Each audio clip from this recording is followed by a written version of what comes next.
আসসালামু আলাইকুম। পাবেল এডুকেয়ার শিক্ষাবোর্ডের পক্ষ থেকে সবাইকে অনেক শুভেচ্ছা এবং স্বাগতম। আশা করি আল্লাহর অশেষ রহমতে আপনারা সকলে ভালো আছেন এবং সুস্থ আছেন। আপনাদের দোয়ায় আমিও আলহামদুলিল্লাহ ভালো আছি। আজকে আমরা খুবই ইম্পর্টেন্ট একটা বিষয় নিয়ে আলোচনা করতে যাচ্ছি। সেটি হচ্ছে আমাদের ফিজিক্স 2 এর সুপার সাজেশন। আজকের এই ক্লাসে আমি চেষ্টা করব ফিজিক্স 2টা যেহেতু ম্যাক্সিমাম শিক্ষার্থীদের কাছে কিন্তু একটু কঠিন লাগে এবং অনেকেরই ফিজিক্স 2 সাবজেক্টটা আছে। তো এই ফিজিক্স 2 সাবজেক্টটা আসলে অনেকে গোছাতে পারে না। যে আসলে কিভাবে গোছানো প্রয়োজন এবং এখান থেকে কি কি ক্যাটাগরির প্রশ্ন আসতে পারে, কোন অধ্যায়টা আমাদের কাছে গুরুত্বপূর্ণ, আমরা কোন অধ্যায়টা বাদ দিতে পারি, এই সংক্রান্ত বিস্তারিত বিষয় নিয়ে আজকের ক্লাসে আমরা আলোচনা করব। এই জন্য বলতেছি আজকের এই ক্লাসটা সবার কাছে খুবই গুরুত্বপূর্ণ এবং এখান থেকে আমাদের যে সুপার সাজেশনটা আছে সেই সুপার সাজেশনটা দেখব। আজকের এই ক্লাসে পরীক্ষায় শতভাগ কমন উপযোগী আমরা 8টির মতো রচনামূলক প্রশ্ন আপনাদেরকে দেখিয়ে দিব, যে প্রশ্ন পরীক্ষার মধ্যে আসার সম্ভাবনা সবচেয়ে বেশি এবং এই প্রশ্নগুলো সমাধান করলে এখান থেকে রচনামূলক প্রশ্নগুলো আপনাদের কমন পড়বে ইনশাআল্লাহ। তাছাড়া পাশাপাশি কোন অধ্যায় থেকে কি কি ধরনের অতি সংক্ষিপ্ত প্রশ্ন আসে এবং সংক্ষিপ্ত কি কি ধরনের প্রশ্ন আসে, এই বিষয়গুলো নিয়েও আমরা আজকের এই ক্লাসে আলোচনা করবো ইনশাআল্লাহ। ঠিক আছে, তো ক্লাসের শুরুতেই সবার কাছে যে বিষয়টা বরাবরের মতো জানতে চাই যে সঠিকভাবে আমার কথাগুলো শুনতে বা বুঝতে পারতেছেন কিনা, সেই বিষয়টা অবশ্যই কমেন্ট সেকশনে লিখে পাঠাবেন। আর ক্লাসের মধ্যে যদি কোনো প্রবলেম হয়, আপনারা যদি কোথাও কোনো কোনো কিছু যদি না বোঝেন, সেক্ষেত্রে অবশ্যই কমেন্টের মাধ্যমে আমাকে জানিয়ে দেবেন, আশা করি। ঠিক আছে, আর এই ক্লাসটা যে যত বেশি পারেন একটু শেয়ার করে আপনাদের ফ্রেন্ড সার্কেলকে আমাদের এই ক্লাসে যুক্ত করে দেবেন, আশা করি। সেই ক্ষেত্রে আমরা সবাই মিলে ভালো একটা লাইভ ক্লাস করতে পারবো এবং ফিজিক্স টুটাকে বুঝতে পারবো, আশা করি। ঠিক আছে, তো আমরা এই মুহূর্তে দেখতে চাই যে আসলে আমাদের সাথে এই মুহূর্তে কে কে যুক্ত আছে। একটু দ্রুত আহ দেখি আমাদের সাথে এই মুহূর্তে ঠিক কে কে যুক্ত আছেন।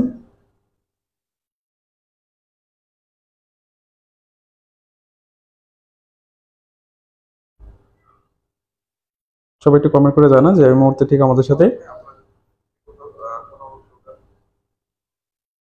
আচ্ছা, ঠিক আছে, হিমু আছেন আমাদের সাথে এই মুহূর্তে।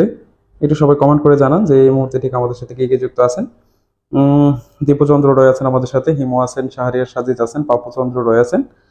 সবাই একটু কমেন্ট করে জানাই দেন যে কে কোথা থেকে যুক্ত হচ্ছেন, আপনাদের ফিজিক্স টুর অবস্থাটা কেমন, আপনারা ফিজিক্স টুটা কেমনে পড়তেছেন সেই বিষয়টা আমাদের সাথে শেয়ার করতে পারেন।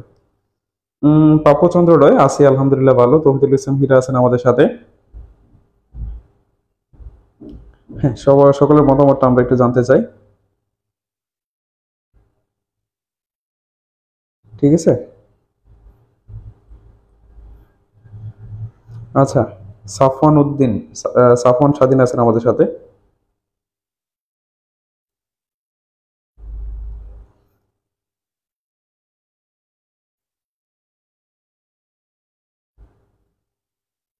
হ্যাঁ, শাহরিয়ার সাজিদ, আজকে যে সাজেশনটা দিব আমরা, এই সাজেশনটা রেফার পরীক্ষার্থীদের জন্য। আপনি যদি আমাদের সাজেশনটা ফলো করেন তাহলে সেটাতে আপনার রেফার্টের ক্ষেত্রেও কাজে লাগবে, যে কোনো রেফার্ট এক্সামের ক্ষেত্রে। নয়ন আছেন আমাদের সাথে, হ্যাঁ আছি আলহামদুলিল্লাহ ভালো। মাবি আসলাম রায় আছেন আমাদের সাথে, ওয়ালাইকুম আসসালাম। অপ্রত্যাশিত চাহনি ভাই, এইগুলা কি নাম? শেষ গল্পের সেই ছেলেটি, অব্র। ঠিক আছে, আমাদের সাথে অনেকেই যুক্ত হয়ে গেছেন, তো আশা করি আমরা এখন ক্লাসটা শুরু করতে পারি। তো ক্লাসে যাওয়ার আগে আমি আপনাদের কাছে একটা মেসেজ দিতে চাই, সেটা হচ্ছে আপনারা সকলে জানেন যে আমাদের পাবেল এডুকেয়ার শিক্ষা পরিবার আহ, এই পরীক্ষাকে উদ্দেশ্য করে, যেহেতু আপনাদের ডিসেম্বর 1 তারিখ থেকে পরীক্ষা শুরু রুটিন দেওয়া হয়ে গেছে, এই পরীক্ষার জন্য একটা প্রিপারেশন নেওয়ার জন্য আপনাদের একটা আমরা অনলাইন প্রোগ্রাম, অনলাইন ব্যাচ, যেটাকে সুপার সাজেশন ব্যাচ বলি আমরা, সেই ব্যাচটা ওপেন করেছি, সেই প্রোগ্রামটা ওপেন করেছে। আপনারা চাইলে সেই প্রোগ্রামে যুক্ত হতে পারেন। মাত্র 750 টাকা দিয়ে আপনারা আমাদের এই ব্যাচে যুক্ত হতে পারবেন।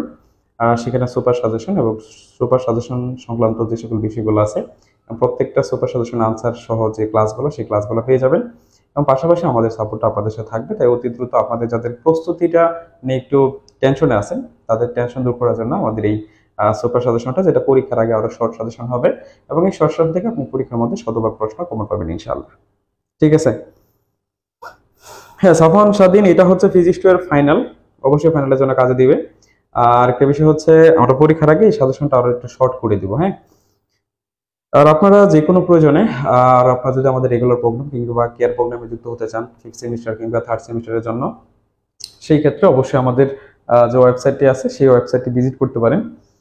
এই হচ্ছে আমাদের ওয়েবসাইট, বা আপনারা প্লে স্টোরে গেলে পাপেল এডুকেয়ার লিখলেই আমাদের এই যে অ্যাপসটা আছে সেই অ্যাপসটা চলে আসবে। সেখান থেকে আপনি আপনার টেকনোলজি এবং সেমিস্টার সিলেক্ট করে আমাদের সাথে সরাসরি যুক্ত হতে পারবেন। ওকে, তো এই মুহূর্তে 750 টাকা দিয়ে আপনি, আচ্ছা আপনারা সবসময় সাজেশনের কথা বলেন, সাজেশন অ্যাপসে দেওয়া আছে, কিন্তু আমরা সবসময় বলি যে পরীক্ষার আগে সেই সাজেশনটা আমরা একটু মডিফাই করে দিই। আপনারা এখন আমাদের অ্যাপসে যে সাজেশনটা দেওয়া আছে সেটা ফলো করতে থাকেন। পরীক্ষার আগে আমরা সেই সাজেশনটাকে মেবি হচ্ছে সামনের সপ্তাহ সোম মঙ্গলবারের দিকে আপনারা আপনাদের ফাইনাল সাজেশনটা পেয়ে যাবেন। ঠিক আছে, যেটা হচ্ছে শর্ট এবং মডিফাইড।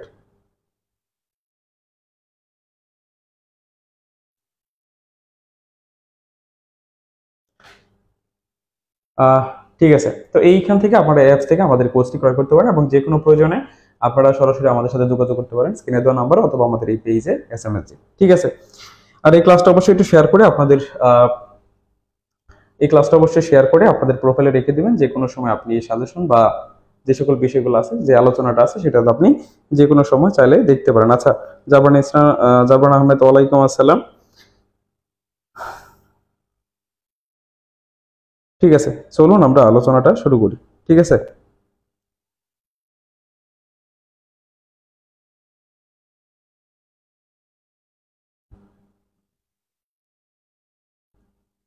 আচ্ছা প্রথমত আমি আপনাদেরকে একটু সাজেশনটা নিয়ে আলোচনা করতে চাই। প্রথমত আপনাদেরকে আমি একটু সাজেশনটা দেখাতে চাই যে আসলেই আমরা কি কি বিষয় পড়বো, কোন অধ্যায়গুলো আমাদের জন্য গুরুত্বপূর্ণ, সেই বিষয়গুলো নিয়ে আপনাদেরকে একটু আলোচনা করি প্রথমত। ঠিক আছে, সো আমরা আপনাদেরকে শুরুতেই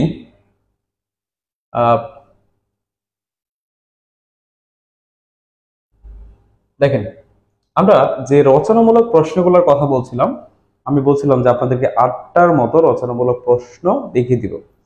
তো পরীক্ষায় আসার মতো যে রচনামূলক প্রশ্ন, এই 8টা রচনামূলক পড়লে আপনি এখান থেকে মোটামুটি ভালো একটা কমন পাবেন।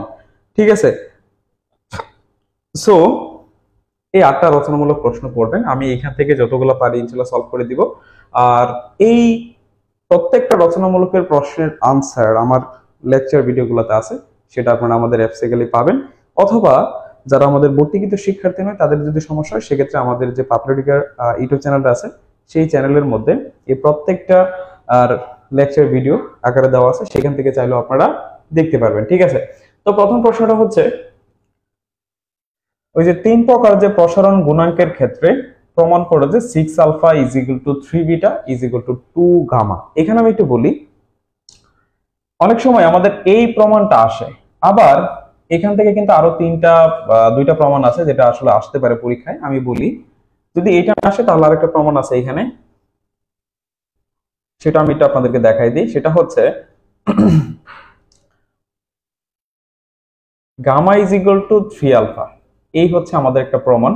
আরেকটা প্রমাণ হচ্ছে beta is equal to 2 alpha. So এই যে পরীক্ষায় হয়তো এটা আসতে পারে, নয়তোবা এইটা, নয়তোবা হচ্ছে স্যার এইটা। তাহলে এখান থেকে আপনারা অবশ্যই এই প্রমাণ, এটা এবং এটা, এই তিনটা প্রমাণই ভালো করে শিখে ফেলবেন। এখান থেকে যে কোনো একটা রচনামূলক প্রশ্ন পরীক্ষায় থাকবে ইনশাআল্লাহ। তারপরে হচ্ছে রুদ্ধতাপীয় পরিবর্তনের ক্ষেত্রে প্রমাণ করো যে P B to the power gamma সমান হচ্ছে ধ্রুবক, এইটা অথবা CP minus CB is equal to R. এই দুইটার মধ্যে যে কোনো একটা প্রশ্ন পরীক্ষায় থাকবে, এই দুইটার মধ্যে যে কোনো একটি। ঠিক আছে, এই যে P B to the power gamma অথবা হচ্ছে CP minus CB is equal to R, এই দুইটার মধ্যে যে কোনো একটা প্রশ্ন আমাদের পরীক্ষায় থাকবে। এখন একটা কথা বলি, এই প্রশ্নটা কিন্তু যদি আপনারা সলভ করতে যান যে P B to the power gamma, এটা কিন্তু একটু বড়, অথবা এই যে CP minus CB is equal to R, এই দুটো প্রমাণই হচ্ছে বড়। সো অনেকে হয়তো বা বুঝতে কষ্ট হতে পারে। সো এটা আমি ইনশাআল্লাহ চেষ্টা করবো আপনাদেরকে বুঝিয়ে দেওয়ার জন্য, অথবা আপনারা এটার কিন্তু লেকচার ভিডিওটা আমাদের ইউটিউব চ্যানেল অথবা আমাদের অ্যাপসে সেখান থেকে পেয়ে যাবেন। যারা ভর্তিকৃত শিক্ষার্থী আছেন তারা অবশ্যই আমাদের অ্যাপসটা ভিজিট করবেন, সেখানে এগুলো লেকচার ভিডিও আছে। তারপরে এই যে তার একটা প্রমাণ লেন্সের ক্ষেত্রে, দেখেন আমি এখানে দুইটা কথা বলবো। লেন্সের ক্ষেত্রে এই প্রমাণটা 1/u plus 1/v is equal two 1/f, এই প্রমাণটা, অথবা দর্পণের ক্ষেত্রে এই প্রমাণ। ঠিক আছে, লেন্স অথবা দর্পণ, লেন্স অথবা দর্পণ। সো লেন্স অথবা দর্পণের ক্ষেত্রে যে কোনো একটার ক্ষেত্রে কিন্তু আপনার এই প্রমাণটা আসতে পারে। যদি বলে যে লেন্সের ক্ষেত্রে প্রমাণ করো, দুইটা প্রমাণই প্রায় সেম, আপনাকে লেন্সের ক্ষেত্রে বলুক কিংবা দর্পণের ক্ষেত্রে বলুক, দুইটা প্রায় সেম। ঠিক আছে, তাহলে আমরা এটা লেন্সের ক্ষেত্রেও শিখব এবং আমরা পাশাপাশি দর্পণের ক্ষেত্রেও এই প্রমাণটা শিখে ফেলবো। আরেকটা প্রশ্ন আছে যেটা সংক্ষিপ্তর ক্ষেত্রে আসতে পারে, ওই যে দর্পণের ক্ষেত্রে ফোকাস দূরত্ব বক্রতার ব্যাসার্ধের অর্ধেক f = r/2, দয়া করে এই প্রমাণটা আপনারা একটু শিখে ফেলবেন। f = r/2, এই প্রমাণটা আপনারা শিখে ফেলবেন। সো এই যে আমি এখানে কয়টা কথা বললাম দেখেন, হয়তো লেন্সের ক্ষেত্রে এটা, নয়তোবা দর্পণের ক্ষেত্রে, অথবা হচ্ছে এই প্রমাণটা। তাহলে এই তিনটার কথা যে বললাম, এই তিনটা থেকে যে কোনো একটা প্রশ্ন পরীক্ষায় থাকবে। ওকে, তো আমরা যেভাবে বলতেছি ঠিক সেইভাবে একটু পড়েন, তাহলে আশা করি পরীক্ষায় আপনি শতভাগ কমন পাবেন। তারপরে হচ্ছে স্যার এই যে ডেল্টা I1 + I2 - a, ঠিক আছে, প্রিজমের ক্ষেত্রে যে প্রমাণটা আছে সেটা। আরেকটা প্রমাণ কিন্তু আছে আমাদের, ওই যে ন্যূনতম বিচ্যুতি কোণ যেটা আছে, ন্যূনতম বিচ্যুতি কোণের যে প্রমাণটা আছে, এখান থেকে দেখবেন আপনাদের এই অধ্যায়ের মধ্যে আরেকটা প্রমাণ আছে, সেটা হচ্ছে ন্যূনতম বিচ্যুতি কোণের যে একটা প্রমাণ আছে না, সেই প্রমাণটাও দয়া করে সবাই একটু শিখে ফেলবেন। তাহলে আপনি এই প্রমাণটা শিখতেছেন, অথবা এখান থেকে যে ন্যূনতম বিচ্যুতি কোণের একটা প্রমাণ আছে, সেই দুইটা প্রমাণ থেকে যে কোনো একটা প্রমাণ পরীক্ষায় থাকতে পারে ইনশাআল্লাহ।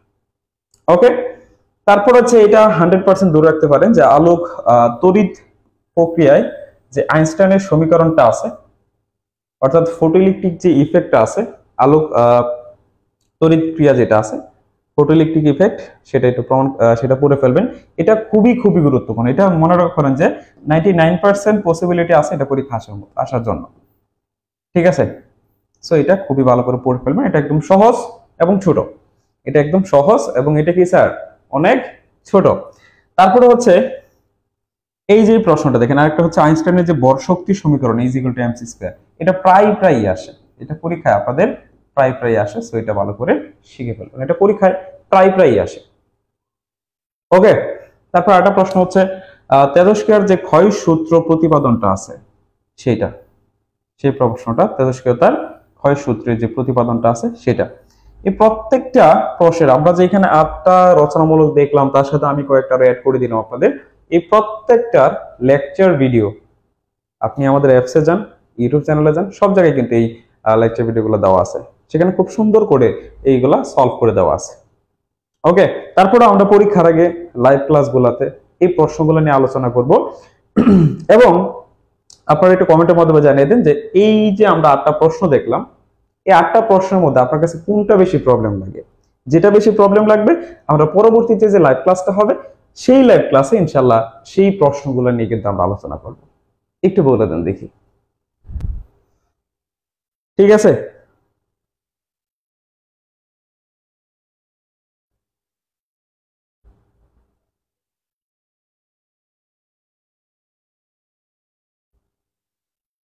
আচ্ছা, সাইমন ইসলাম বলছেন 6, 7, 8। দ্যাট মিনস আপনার হচ্ছে এই যে প্রশ্নটা, আলোক তড়িৎ প্রক্রিয়ায় আইনস্টাইনের সমীকরণ, তেজস্ক্রিয়তার ক্ষয়সূত্র প্রতিপাদন, আর হচ্ছে এই যে আইনস্টাইনের যে ভর শক্তি সমীকরণটা আছে, ইনশাআল্লাহ তাহলে আমরা নেক্সট ক্লাসে এই 3টা প্রশ্ন আলোচনা করবো। আর দেখি কার কি সমস্যা আছে। সাফওয়ান সাদিন বলছেন যে সবই তো প্রবলেম লাগে।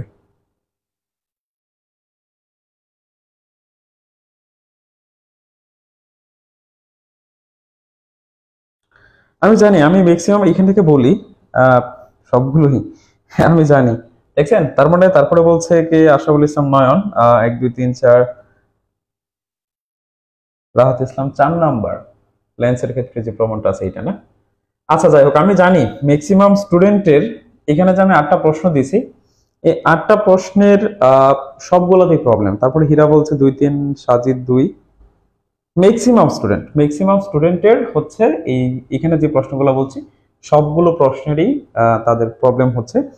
সো ইনশাল্লাহ সামনের ক্লাসে আমরা আজকে প্রশ্নগুলো দেখেন, এগুলো নিজে নিজে একটু সলভ করে ট্রাই করেন, ঠিক আছে? তার পরবর্তীতে আমরা আজকে সাজেশনের পাশাপাশি যে অধ্যায় ভিত্তিক যেগুলো সংক্ষিপ্ত অতি সংক্ষিপ্ত প্রশ্নগুলো আছে এবং সেখানে আরো কিছু প্রশ্ন আছে, সেই প্রশ্নগুলো নিয়ে আজকের ক্লাসে আমরা আলোচনা করব। বাট আপনাদেরকে যে রচনামূলক প্রশ্নগুলো আছে একটু গুছিয়ে দিলাম যে আসলে কোন অধ্যায়গুলো থেকে আপনাদের বেশি বেশি প্রশ্ন পরীক্ষায় থাকতে পারে। ঠিক আছে, এইটুকুই। তো ইনশাল্লাহ টেনশনের কোনো কারণ নাই।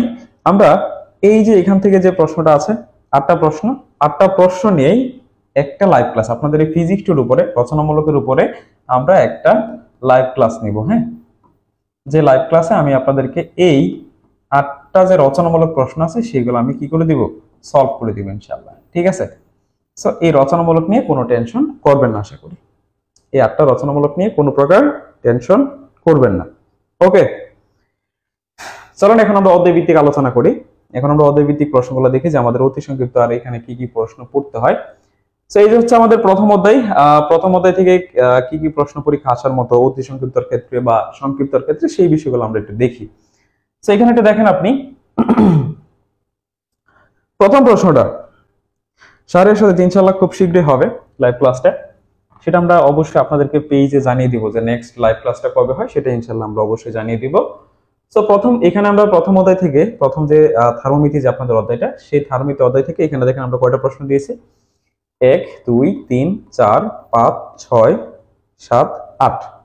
এখানে আমরা 8টা প্রশ্ন দিয়েছি। 8টা প্রশ্নের মধ্যেই, ঠিক আছে, এই উপরে যে আপনি 7টা প্রশ্ন দেখতে পাচ্ছেন, এই 7টা প্রশ্ন আমাদের সংক্ষিপ্তর ক্ষেত্রে আসতে পারে।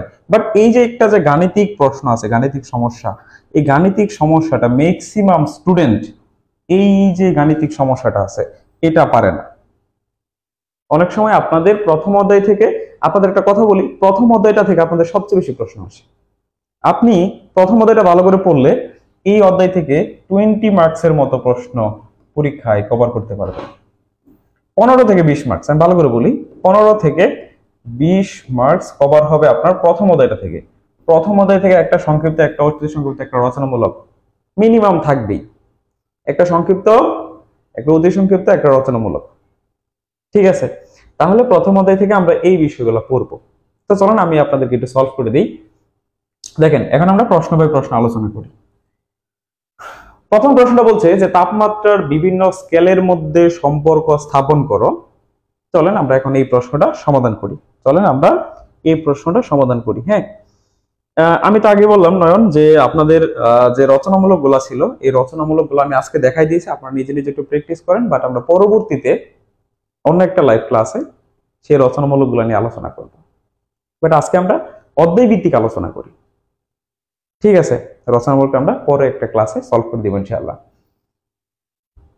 আর আপনার যদি ইমার্জেন্সি লাগে সেক্ষেত্রে আপনি আমাদের ইউটিউব চ্যানেলে যান। ঠিক আছে, সেখান থেকে আপনি প্রত্যেকটা প্রশ্নের আনসারটা পেয়ে যাবেন।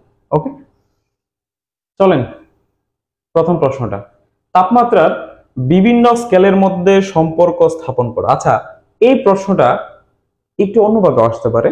যেমন আপনারা জানেন যে 5টা যে তাপমাত্রা পরিমাপ করার স্কেল আমাদের, যেমন হচ্ছে সেলসিয়াস, কেলভিন, তারপর হচ্ছে ফারেনহাইট, দেন হচ্ছে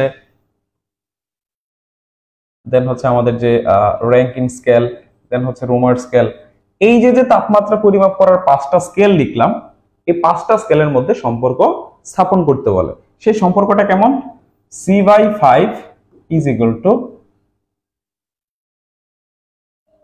K - 273 ডিভাইডেড বাই 5। তারপর হচ্ছে ফারেনহাইটের সম্পর্কটা কেমন?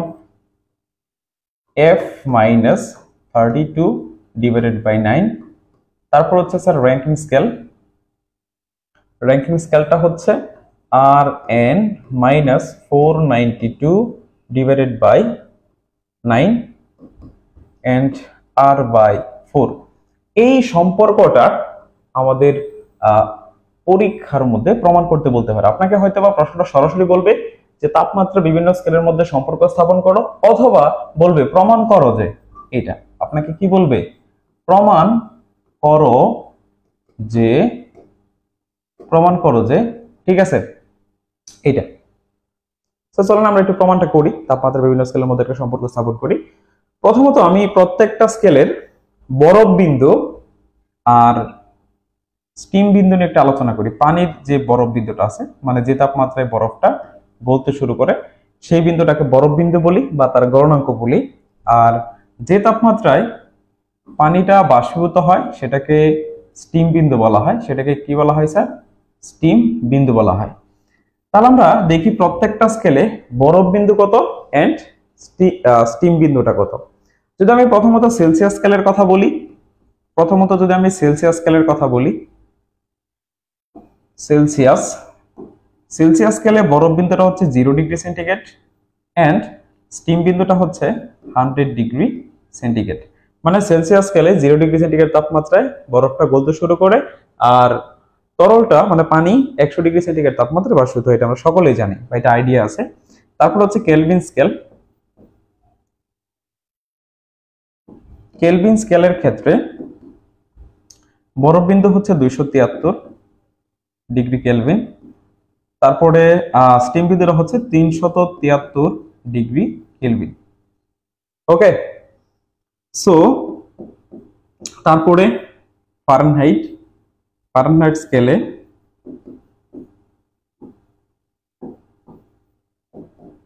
বরফ বিন্দু হচ্ছে 32 ডিগ্রি ফারেনহাইট এন্ড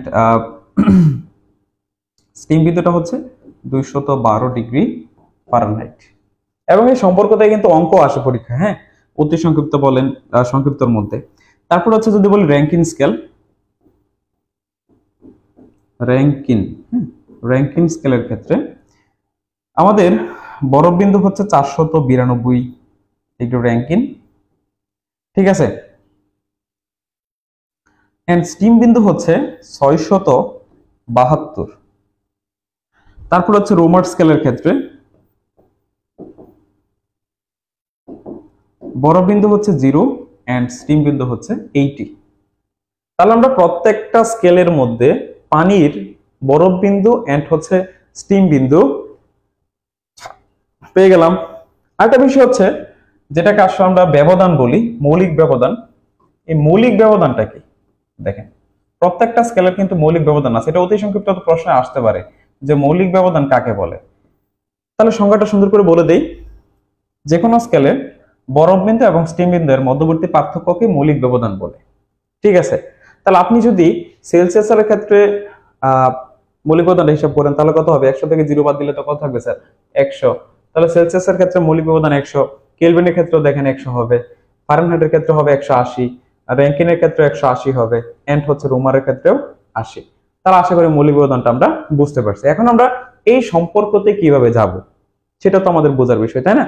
তাহলে মৌলিক ব্যবধানের এই সংখ্যাটা আমরা শিখে ফেলবো এবং কিভাবে বের করি সেটা আমরা দেখাই দিলাম। চলেন এখন এই সম্পর্কটা কিভাবে বের করি সেটা এখন আমরা একটু দেখি।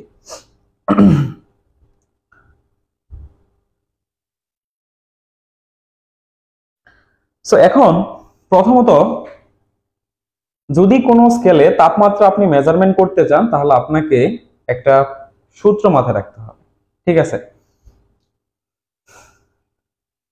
তাহলে আমি যদি কোনো কিছু তাপমাত্রা মেজারমেন্ট করি এই স্কেলগুলো দ্বারা, তাহলে তাপমাত্রা মেজারমেন্ট করার সূত্রটা হচ্ছে এরকম। প্রথমত ওই স্কেলে তাপমাত্রা কোন বস্তুর, আমি এখানে লিখে নেই যে আমি মনে করেন কোন একটা বস্তু, এই বস্তুর তাপমাত্রাটা মেজার করতেছি, যে কোনো বস্তুর তাপমাত্রা মেজারমেন্ট করার সূত্রটা হচ্ছে ওই বস্তুর তাপমাত্রা, সরি ওই স্কেলে তাপমাত্রা, ওই স্কেল, এখানে আমি সংক্ষেপে লিখে দিলাম ওই স্কেল মাইনাস বরফ বিন্দু ডিভাইডেড বাই স্টিম বিন্দু মাইনাস বরফ বিন্দু।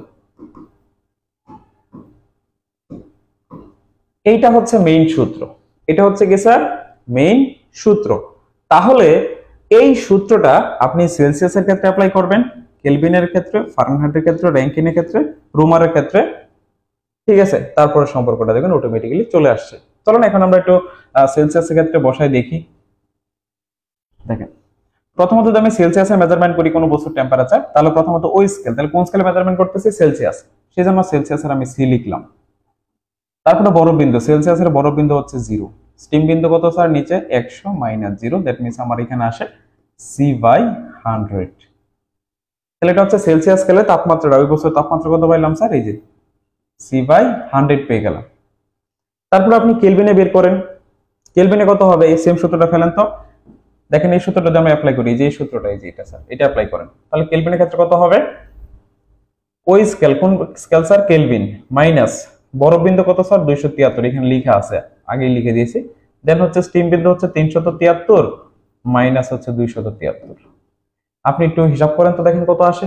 আপনি হিসাব করেন, তাহলে কেলভিন স্কেলের ক্ষেত্রে দেখেন কত হবে আমাদের। 373 থেকে 273 বাদ দেন, নিচে কিন্তু 100 থাকবে। নিচে কত থাকবে স্যার? 100, আর উপরে থাকবে কে মাইনাস 273। সেম ভাবে আপনি যদি ফারেনহাইটের ক্ষেত্রে বলেন, তাহলে দেখেন ফারেনহাইটের ক্ষেত্রে ফারেনহাইট স্কেল মাইনাস বরফ বিন্দু 32, স্টিম বিন্দু 212, বরফ বিন্দু 32। তারপরে দেখেন 212 থেকে 32 বাদ দিলে কত থাকে স্যার? 80, এই যে লিখলাম 80।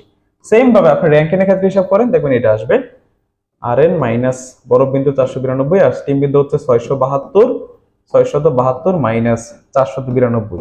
এখন আপনি যদি 672 থেকে 492 বিয়োগ করে দেন, কত থাকবে স্যার?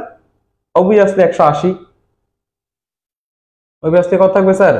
180। তারপরে যদি রোমার স্কেলের ক্ষেত্রে বলি, রোমার স্কেল দেন হচ্ছে তার বরফ বিন্দু 0 আর স্টিম বিন্দু 80 মাইনাস 0। তার মানে দেখেন তো এখানে কত থাকে হিসাব করলে? আর বাই 80 থাকে না জাস্ট। এখন যেহেতু এই টেম্পারেচার গুলা হচ্ছে একটা বস্তুর তাপমাত্রা, তাই আমি বলতে পারি এই সবগুলা তাপমাত্রা কি স্যার? সমান। সবগুলা তাপমাত্রা কি স্যার? সমান। সেই কারণে আপনি বলতে পারেন C/100 ইজ ইকুয়াল টু এটা, আবার সমান সমান, প্রত্যেকটাই সমান সমান দিয়ে লিখতে পারেন, যেহেতু সবগুলাই হচ্ছে একটা বস্তুর তাপমাত্রা, মানে একই বস্তুর তাপমাত্রা। এখন আপনি হিসাব করেন, দেখেন এখন নিচে যে লেখা আছে, নিচে হর যেগুলো আছে, এখানে হর আছে 100, এখানে আছে 100, এখানে 80, এখানে সরি এখানে 180, এখানে 180, এখানে 80 আছে। আমি সবগুলাকে 20 দ্বারা ভাগ করি, হরগুলাকে কত দ্বারা ভাগ করি? 20 দ্বারা। তাহলে এখানে হবে 100 কে 20 দ্বারা ভাগ করলে হবে 5, এখানে যদি 20 দ্বারা ভাগ করেন তাহলে ওই আসলে কত হবে? 5 হবে। তারপরে f মাইনাস 32 ডিভাইড বাই কত হবে? 9, 20 দ্বারা ভাগ করলে কত হবে? 9 হবে। তারপরে আবার Rn মাইনাস 492 আর ডিভাইড বাই কত হবে? 9, আর এখানে হবে 20 দ্বারা ভাগ করলে 4। এই যে দেখেন স্যার, বিভিন্ন স্কেলের মধ্যে আমরা কিন্তু সম্পর্কটা অলরেডি প্রতিপাদন করে ফেললাম। এই হচ্ছে সম্পর্কটা, এটা দেখেন তো বুঝছেন কিনা?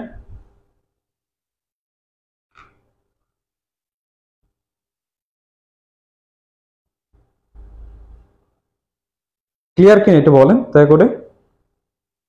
ক্লিয়ার? আশা করি সবার ক্লিয়ার। হ্যাঁ,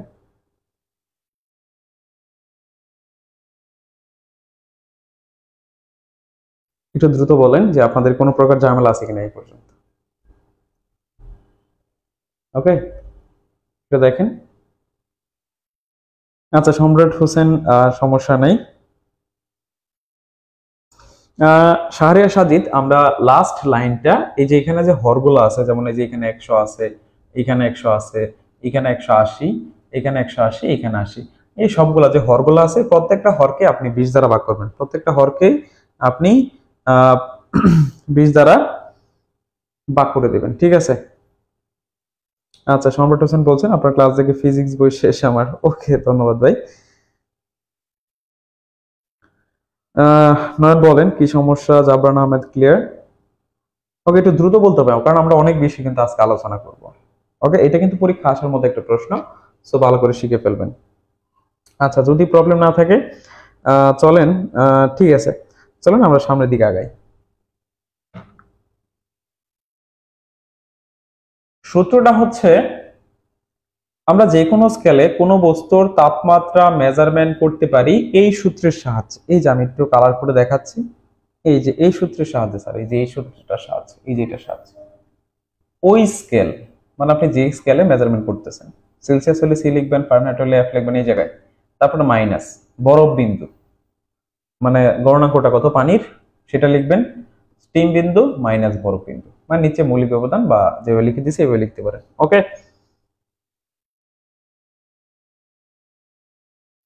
তো এই সূত্র অনুসারেই আমরা তারপর এখানে প্রত্যেকটা স্কেলের ক্ষেত্রে বসাইছি। এটা বসাইছি সেলসিয়াসের ক্ষেত্রে, এটা কেলভিনের ক্ষেত্রে এইটুকু হয়েছে আমার, এটা ফারেনহাইটের ক্ষেত্রে এইটুকু হয়েছে আমার, ঠিক আছে, এটা হচ্ছে র্যাঙ্কিনের ক্ষেত্রে আর এটা হচ্ছে রোমারের স্কেলে। তারপর আপনি প্রত্যেকটাকে 20 দ্বারা ভাগ করে দিবেন, এই সমীকরণ চলে আসবে। ওকে, তো নয়ন আশা করি বুঝতে পারছেন। দেখেন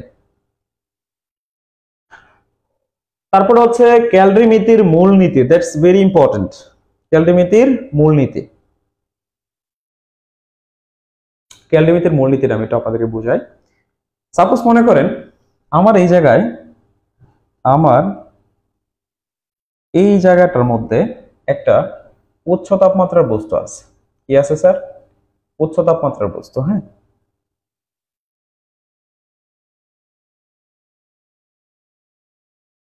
সাপোজ মনে করেন এটা হচ্ছে হাই টেম্পারেচারের একটা বস্তু। এটা হচ্ছে কি স্যার? High temperature.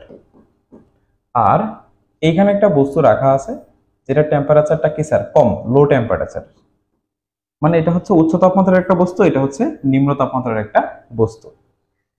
এর আগে আপনারা এটা বলেন যে একটু জিগাই, কারণ এই সংখ্যাটা পরীক্ষায় প্রায় আসে যে তাপ কি এবং হচ্ছে তাপমাত্রা কি, এটা পারেন কিনা আগে বলেন, তারপরে না অন্য কিছু। একটু বলেন তো সবাই ঝটপট, তাপ কি আর হচ্ছে তাপমাত্রা কি, এটা পারেন কিনা একটু দেখি, দ্রুত বলেন দ্রুত। নয়ন দেখেন এই সংখ্যাগুলো পারেন কিনা, তাপমাত্রার কিংবা তাপের সংখ্যাগুলো আপনাদের জানা আছে কিনা।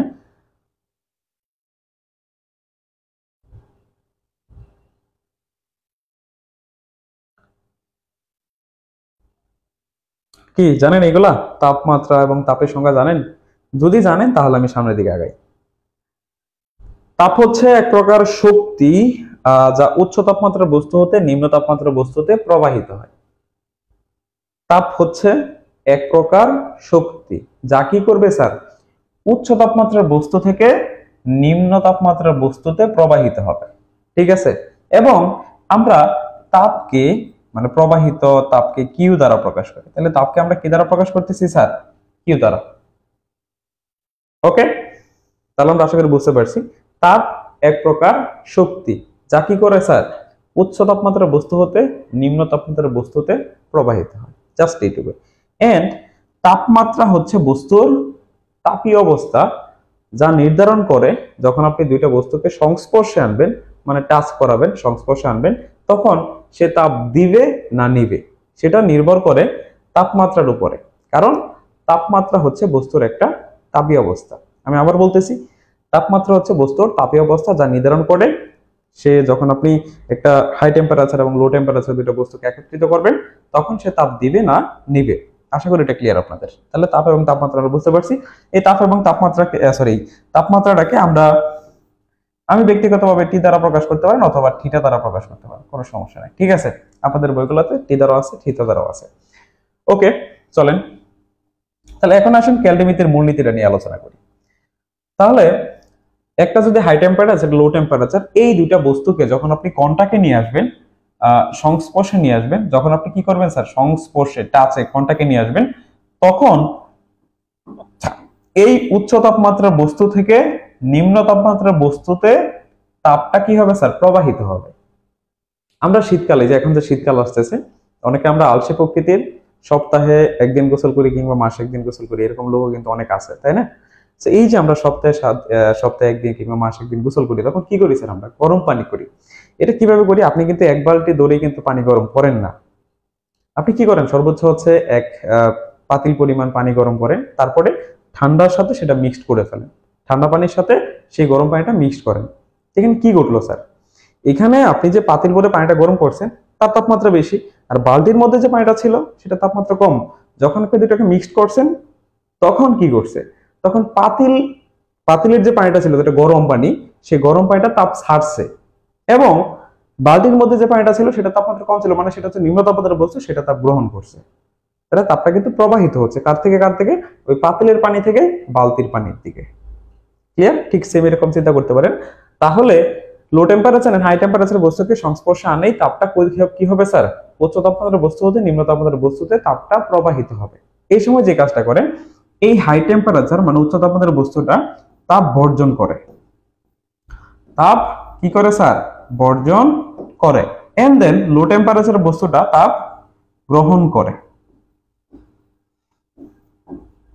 এবং এই তাপের প্রবাহটা কতক্ষণ চলবে?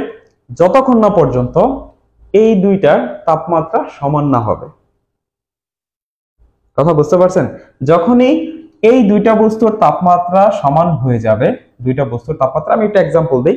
সাপোজ মনে করেন এটার টেম্পারেচারটা হচ্ছে 80 ডিগ্রি সেন্টিগ্রেড এন্ড এটার টেম্পারেচারটা হচ্ছে 20 ডিগ্রি সেন্টিগ্রেড। তাহলে এটা উচ্চ তাপমাত্রার বস্তু, এটা নিম্ন তাপমাত্রার বস্তু। তাপটা এই দিক থেকে এদিকে প্রবাহিত হবে, মানে যেটা থেকে এটার দিকে যাবে। ওকে, তাপটা গেল, ঠিক আছে। যাওয়ার পরে দেখবেন যাইতে এক সময় কি হবে, এই যে যে হাই টেম্পারেচার, যার তাপমাত্রা 80 ডিগ্রি ছিল, এটার টেম্পারেচারও দেখবেন 50 ডিগ্রি সেন্টিগ্রেড হয়ে গেছে, এটারটাও দেখবেন 50 ডিগ্রি সেন্টিগ্রেড হয়েছে। যখন দুইটার তাপমাত্রায় সমান হয়ে যাবে তখন আর তাপের প্রবাহ হবে না, তখন স্টপ হয়ে যাবে, তখন আর তাপটা ফ্লো হবে না, ঠিক আছে। তাহলে এই যে হাই টেম্পারেচার যে তাপটাকে বর্জন করলো, সেই কি পরিমাণ তাপ বর্জন করবে? তাহলে এই বর্জিত তাপটা আর গৃহীত, মানে এই যে যে গ্রহণটা করলো নিম্ন তাপমাত্রার বস্তুটা, এই বর্জিত তাপ আর হচ্ছে এই গৃহীত তাপ দুইটা অলওয়েজ কি হবে স্যার? সমান হবে। আর এটাকেই কেলভিনের মূলনীতি বলা হয়। দেখেন বুঝছেন কিনা, ক্লিয়ার কি বলেন?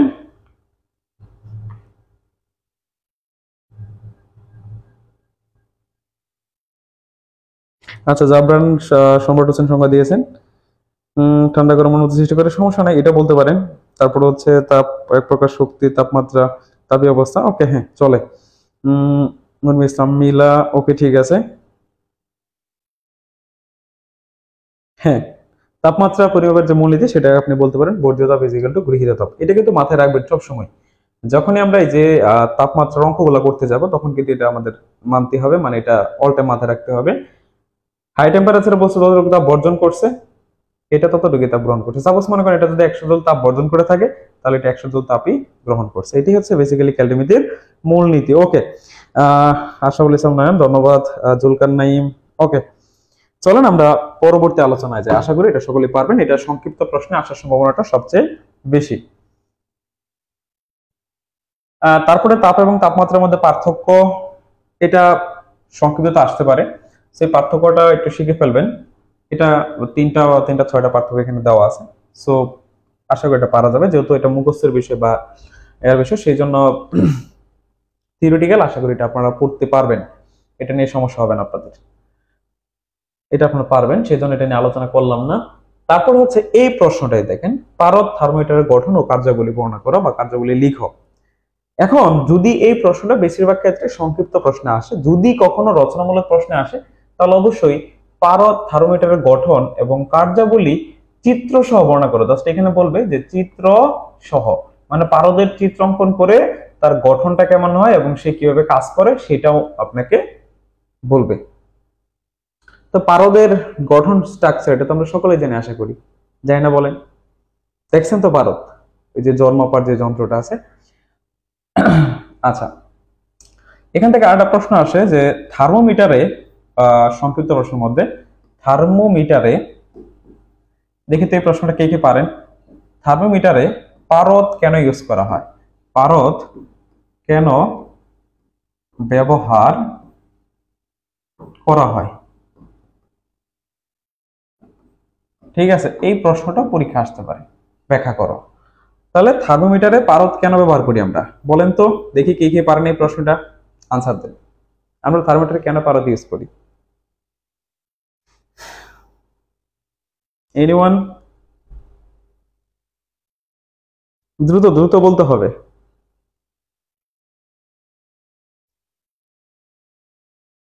বলেন দেখি কে কে পারেন যে থার্মোমিটারে আমরা কেন পারদটা ইউজ করি। আমরা তো অন্য কোনো পদার্থ ইউজ করতে পারতাম, পানি ইউজ করতে পারতাম, সো পানি ইউজ না করে কেন আমরা পারদ ইউজ করি? নাইম এক লাইনে বলছে যে তাপমাত্রা পরিমাণ করার জন্য, পরিমাণ আসলে পরিমাপ করার জন্য হবে। সো এটা, হ্যাঁ, নয়ন একটা কথা বলছে যে পারদ সহজে বিশুদ্ধ অবস্থায় পাওয়া যায়, এটা হচ্ছে একটা ভালো আনসার। বাট নাইম আপনি যেটা বলছেন, দুঃখিত, এই আনসারটা লিখলে স্যারে খুশি হবে না। আর কেউ? জুলকার নাইম তাপমাত্রা পরিমাপ করার জন্য উনি একই কথা বলছে। সম্রাট হোসেন, আপনি দেখেন বলতে পারেন কিনা। সম্রাট আছেন? উর্বি ইসলাম মিলা, দেখেন তো জুলকার নাইম। এখন আমি আনসারটা দিয়ে দিই। প্রথম কথা হচ্ছে পারদ এক প্রকার তাপমাত্রিক পদার্থ। প্রথম কথাটা এটা লিখবেন, আপনি যখন আনসারটা লিখবেন প্রথমে লিখবেন যে পারদ একটা তাপমাত্রিক পদার্থ। তাপের সামান্য পরিবর্তনে, তাপমাত্রার সামান্য পরিবর্তনে পারদের আয়তনের পরিবর্তন হয়। যেখান থেকে এই যে পারদের যে আয়তনের যে পরিবর্তন, আপনি যখন তাপমাত্রা বাড়াই দিবেন তখন পারদের আয়তন বেড়ে যাবে। এই যে পারদের আয়তনটা বেড়ে গেল, এই বেড়ে যাওয়া থেকে আপনি কিন্তু কোনো বস্তুর তাপমাত্রা পরিমাপ করতে পারবেন, আর পারদটাকে বিশুদ্ধ অবস্থায় পাওয়া যায়। ঠিক আছে, তো এই সকল কারণে এই যে আমি যে কথাগুলো বললাম, 3 থেকে 4টা কারণের কথা বললাম, এই 3 থেকে 4টা কারণ লিখে দিলেই ফুল মার্কস পেয়ে যাবেন। এটা সংক্ষিপ্ততে আসার একটা পসিবিলিটি আছে। ওকে, তো আশা করি এটা পারবেন। সো এই যে পারদের থার্মোমিটারের গঠন এবং কার্যাবলী আমি যদি একটু বলি, থার্মোমিটারটা কেমন থাকে, আমার অঙ্কনটা তো হয়তো বা খুব একটা ভালো হবে না, তারপর একটু দেখে নেন আপনারা।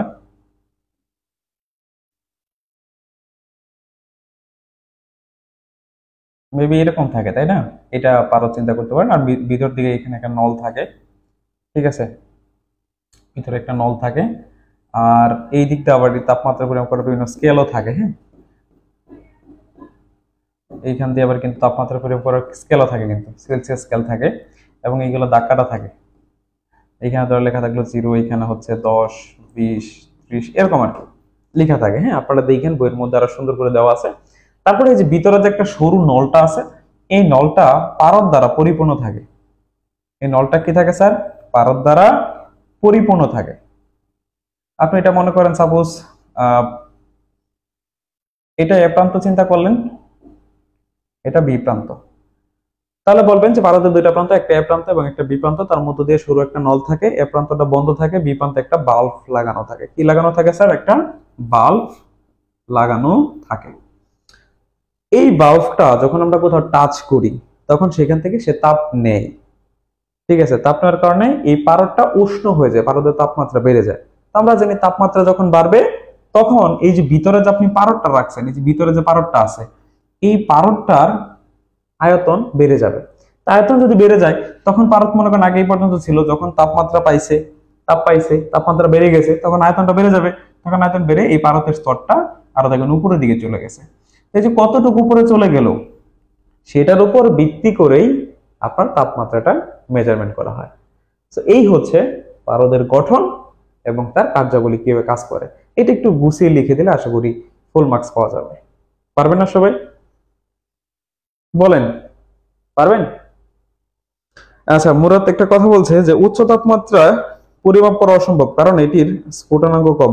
একমাত্র পারদই স্বাভাবিক তাপমাত্রা তরল অবস্থায় থাকে এবং এটি উত্তাপে একটা ভালো পরিবাহী। হ্যাঁ, গুড, ভালো একটা আনসার দিয়েছেন, ধন্যবাদ জাবরান।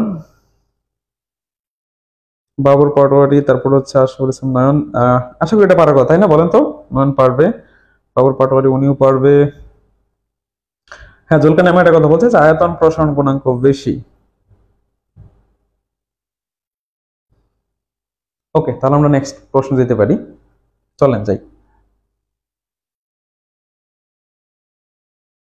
বরফের সুপ্ত তাপ কি? বলেন তো, সুপ্ত তাপ কি? পারবেন কেউ? বলেন, সুপ্ত তাপ কি? সুপ্ত তাপ দেখি এক লাইনে কে বলতে পারে? সুপ্ত তাপ কি? এনিওয়ান কোন আইডিয়া আছে?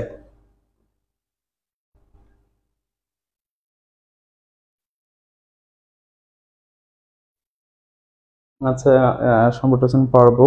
বলেন জাবরান, সম্রাট বলেন সুপ্ত তাপ।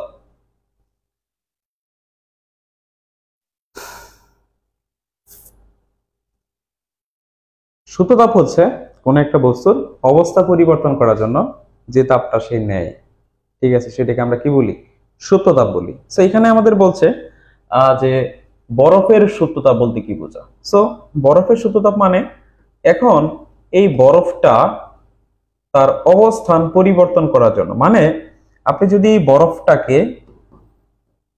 বরফটাকে তাপ দিয়ে পানিতে রূপান্তর করতে চান, কনভার্ট করতে চান, তাহলে এই যে দেখেন বরফ হচ্ছে কঠিন অবস্থা আর পানিটা কি অবস্থা স্যার? তরল অবস্থা। তাহলে এটা হচ্ছে কি? কঠিন, আর এটা তরল। তাহলে এই যে কঠিন থেকে তরলে যেতে যাওয়ার সময় সে যতটুকু তাপ নিবে অবস্থা পরিবর্তন করার জন্য, এটাকে কি বলা হয় স্যার? সুপ্ত তাপ বলা হয়। এই সুপ্ত তাপকে আমরা এল দ্বারা প্রকাশ করি। কি দ্বারা প্রকাশ করি স্যার? এল দ্বারা। বরফের সুপ্ত তাপ হচ্ছে 80 ক্যালোরি, না জুলি, 80 ক্যালোরি এরকম মেবি। হ্যাঁ, দেখেন সবাই, 80 ক্যালোরি অথবা 80 জুল হইতে পারে। জাবরান একটা সংজ্ঞা, সুন্দর সংজ্ঞা বলছে, এটা কোন বস্তুর তাপমাত্রা পরিবর্তন না ঘটিয়ে এক অবস্থা থেকে অন্য অবস্থায় পরিণত হতে যে পরিমাণ তাপ গ্রহণ বা বর্জন করে তাকে বস্তুর সুপ্ত তাপ বলা। হ্যাঁ, ধন্যবাদ। হাবিবের মনে থাকে না, মনে থাকতে হবে। হ্যাঁ, সবকিছু মনে থাকে, বাট এটা মনে থাকে না। আচ্ছা, মিল্লাও খুব সুন্দর একটা আনসার দিয়েছেন। বাবর পাটোয়ারি, দেখেন, যাক, আমার সাথে সাথে বললে এই বিষয়গুলা যেহেতু মুখস্থ, দেখবেন অটোমেটিকলি মুখস্থ হয়ে গেছে। আমার কাছ থেকে শুনতেছেন, আপনি বলতেছেন, লিখতে তো হচ্ছে, যাই হোক, যেখান থেকে দেখেন সমস্যা নেই। বাট আমরা তো এইটুকু পড়ি না, আমরা ডিপ্লোমা স্টুডেন্ট, আমরা কিন্তু এইটুকু পড়ি না।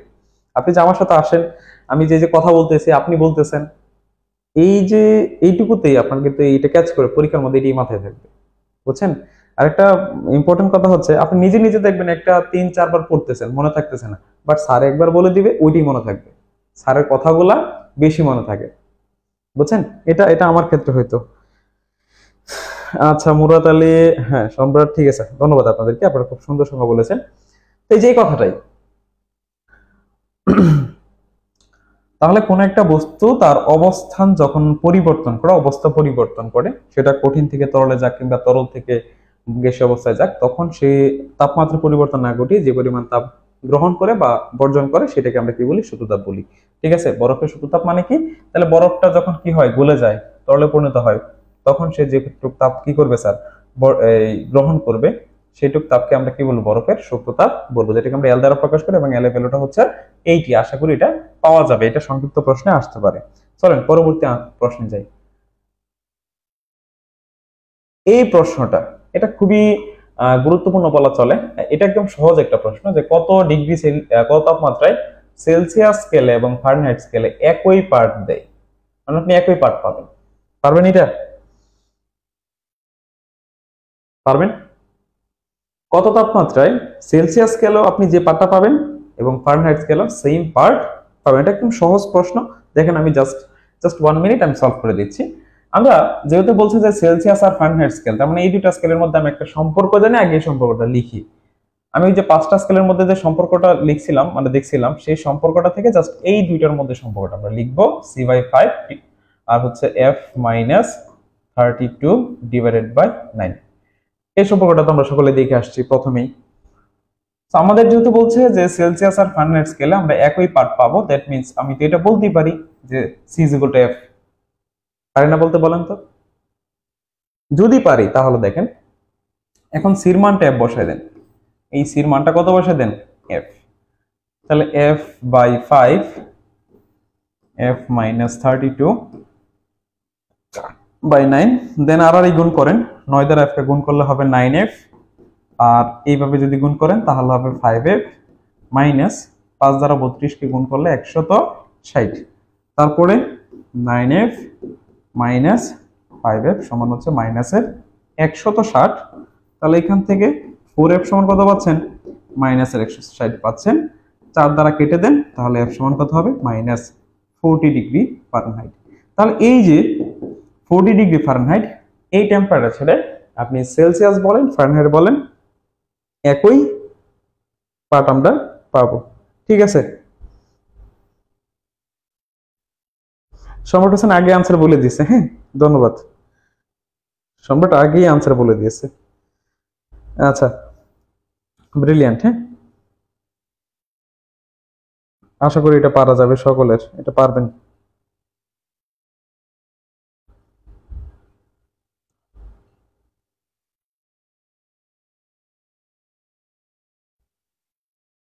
চলেন পরবর্তী প্রশ্নে যাই। এটা একদম সোজা, আশা করি সবাই পারবেন। এটা এটা আসে পরীক্ষায় বেশি, সোজা তো এই জন্য পরীক্ষা আসে। এটা কি আপনারা করতে পারবেন না? মানুষের শরীরের স্বাভাবিক তাপমাত্রা যদি এত 98.4 ডিগ্রি ফারেনহাইট হয়, তাহলে সেলসিয়াস স্কেলে কত হবে? সহজ প্রশ্ন কিন্তু, জাস্ট ওই যে সম্পর্কটা c/5 সমান হচ্ছে f মাইনাস 32/9। দেন দেখেন কোন স্কেলে তাপমাত্রাটা দেওয়া আছে, এই যেখানে f দ্বারা বুঝবেন এটা হচ্ছে ফারেনহাইট স্কেলে তাপমাত্রা দেওয়া আছে, তার মানে এটা হচ্ছে f এর ভ্যালু। এই যে এই f টা আছে না, এই f এর ভ্যালু হচ্ছে এই যেটা 98.4 এটা। হ্যাঁ, জাস্ট বসায় দেন c/5, তারপর এখানে বসান f এর মানটা কত 98.4 মাইনাস 32/9। তারপর আপনি হিসাব করে সির মানটা বের করে ফেলবেন। তারপরে হিসাব করে কি করবেন স্যার, সির মানটা বের করে ফেলবেন। এখানে কত হয় স্যার আমাদের 98 যেহেতু, তার মানে অবশ্যই কত হবে 66.4 হবে মেবি, তাই না বলেন? তারপর আর গুণ করেন 9c is equal to 66.4 into 5, তারপরে c সমান কত আসে 66.4 into 5 divided by 9, যা আসে সেটি आंसर পারা যাবে আশা করি। হ্যাঁ, এই ক্ষেত্রে কত হবে, সম্রাট বলছে 36 ডিগ্রি। ওকে, তাহলে এটা কত হচ্ছে আমাদের 36 ডিগ্রি সেন্টিগ্রেড। ওকে, মিলা বলছে কত, দেখেন উর্মি 36 ডিগ্রি হওয়ার সম্ভাবনা আছে।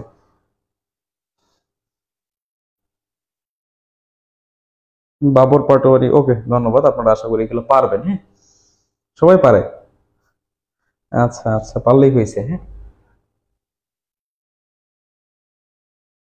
এখন এই যে প্রশ্নটা যে এখানে লেখা আছে, এই প্রশ্নটার ক্ষেত্রে অনেক শিক্ষার্থী মানে এই ধরনের প্রশ্ন দেখলে, এই ধরনের ম্যাথ দেখলে তাদের মাথা নষ্ট হয়ে যায়।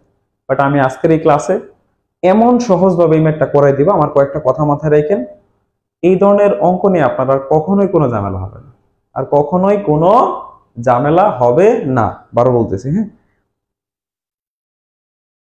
আচ্ছা দেখেন একটু, যদি আপনাদের পরীক্ষার মধ্যে এই ধরনের প্রশ্ন আসে সেগুলা কিভাবে সলভ করবেন, আগে আপনি একটু ডাকটা ভালো করে পড়েন।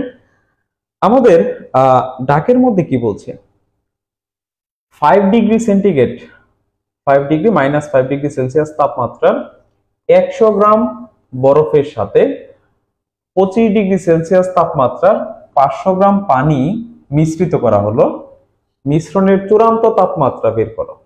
মিশ্রণের চূড়ান্ত তাপমাত্রা বের করতে বলছে। এখানে বরফের আপেক্ষিক তাপ দেওয়া আছে 0.5, আর বরফ গলনের সুপ্ত তাপ হচ্ছে 80 ক্যালোরি পার গ্রাম। ঠিক আছে, 80 ক্যালোরি পার গ্রাম। এখন কেলরিমেথির নীতি অনুযায়ী আমি একটা জিনিস জানি এই জায়গায়, সেটা হচ্ছে বর্জিত তাপ সমান হচ্ছে গৃহীত তাপ। এটা আমি একটু আগে পড়ে আসছি, গৃহীত তাপ, এটা আমি একটু আগে পড়ে আসছি নাকি? এখন তাপটা কে বর্জন করবে আর কে গ্রহণ করবে সেটা আগে বোঝার চেষ্টা করবেন। তাপটা বর্জন করবে, দেখবেন এখানে কার তাপমাত্রা বেশি। এখানে আমি কি কি মিশ্রিত করতেছি, এখানে আমি মিশ্রিত করতেছি হচ্ছে -5 ডিগ্রি সেন্টিগ্রেডের বরফ। বরফের ভরটা কত 100 গ্রাম বরফ, তার মানে এই যে -5 ডিগ্রি সেন্টিগ্রেড তাপমাত্রা 100 গ্রাম বরফের সাথে আমি মিশ্রিত করতেছি 25 ডিগ্রি সেন্টিগ্রেড তাপমাত্রা 500 গ্রাম পানি। ঠিক আছে, 500 গ্রাম পানি। কোনটার তাপমাত্রা বেশি বলেন তো? এটার তাপমাত্রা কিন্তু বেশি। এই যে পানির তাপমাত্রা কি স্যার বেশি না? তাহলে এইটা কিন্তু তাপটা কি করবে স্যার, এইটা তাপ বর্জন করবে। এন্ড গ্রহণ করবে কে, যেহেতু এটা তাপমাত্রা কম সেই জন্য এই বরফটা কি করবে স্যার, তাপটা গ্রহণ করবে। তাহলে আপনাকে বের করতে হবে পানির বর্জিত তাপ এন্ড এটার গৃহীত তাপ, এই দুটো বের করতে হবে। এবং এই যে চূড়ান্ত তাপের কথা বলছি, চূড়ান্ত তাপমাত্রাটা আসলে কোনটা? আমরা একটা কথা বলছিলাম না, যখন তাপের ফ্লো হতে থাকে উচ্চ তাপমাত্রার বস্তু হতে নিম্ন তাপমাত্রার বস্তুতে তাপের যে ফ্লোটা হবে, ফ্লো হইতে হইতে একসময় কিন্তু তাপের ফ্লোটা থেমে যায়। ঠিক আছে, যখন দুইটা সমান হয়ে যায়, তাহলে ওই যে যখন তাপমাত্রাটা সমান হয়ে গেল, সেই সমান হয়ে যাওয়া তাপমাত্রাটা কত, এটা আমাকে বের করতে বলছে। তার আমি মনে মনে প্রথমে এখানে ধরে নিতে হবে যে, মনে করি এই যে আমি মিশাইলাম, মিশ্রিত করলাম, এই মিশ্রণের চূড়ান্ত তাপমাত্রা টি বা থিটা আপনি যাই ধরেন একটা ধরে নিবেন।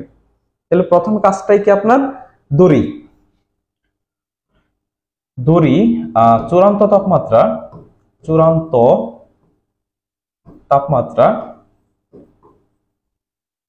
আমি টি ধরে নিলাম, হ্যাঁ চূড়ান্ত তাপমাত্রা আমি কি ধরলাম স্যার, টি ধরলাম, এই যে এটা আমি ধরে নিলাম যে যেটা মিশ্রিত করলে টি হবে।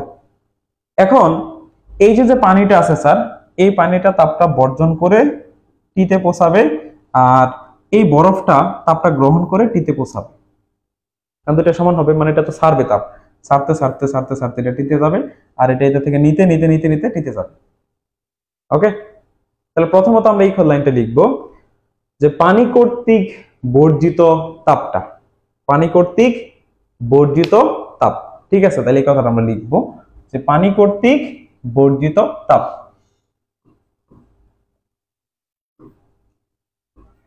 পানি কর্তৃক বর্জিত তাপ কিউ।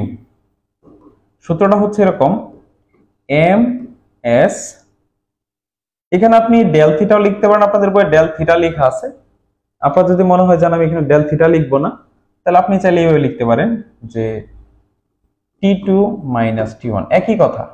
T2 মাইনাস T1 মানে কি, তাপমাত্রার পার্থক্য, একই কথা স্যার।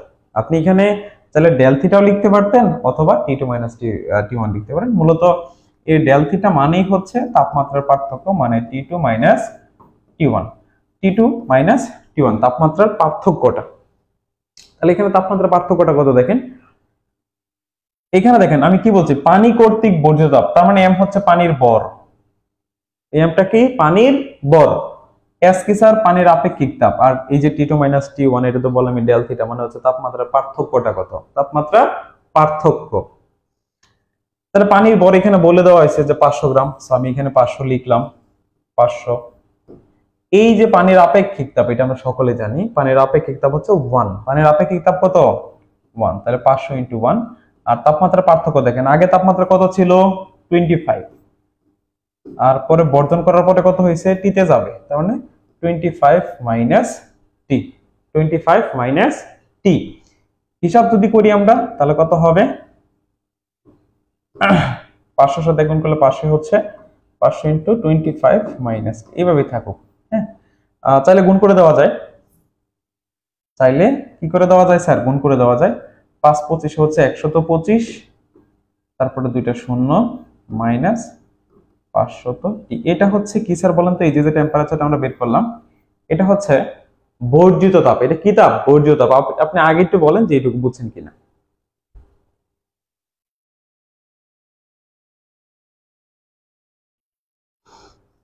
আগে একটু বলেন যে আপনি এইটুকু বুঝছেন কিনা, যদি এইটুকু বোঝেন পরের টুকু আমি আলোচনা করতেছি, একটু দেখেন, আগে বুঝতে হবে, প্রত্যেকটা পার্ট ভালো করে বুঝতে হবে, না হলে কিন্তু সম্ভব না।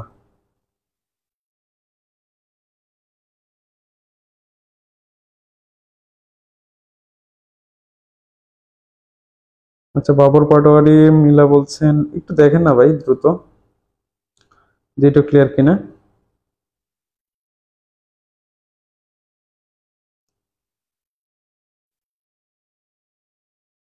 জাবরান বলছে আবার বুঝাই দেন।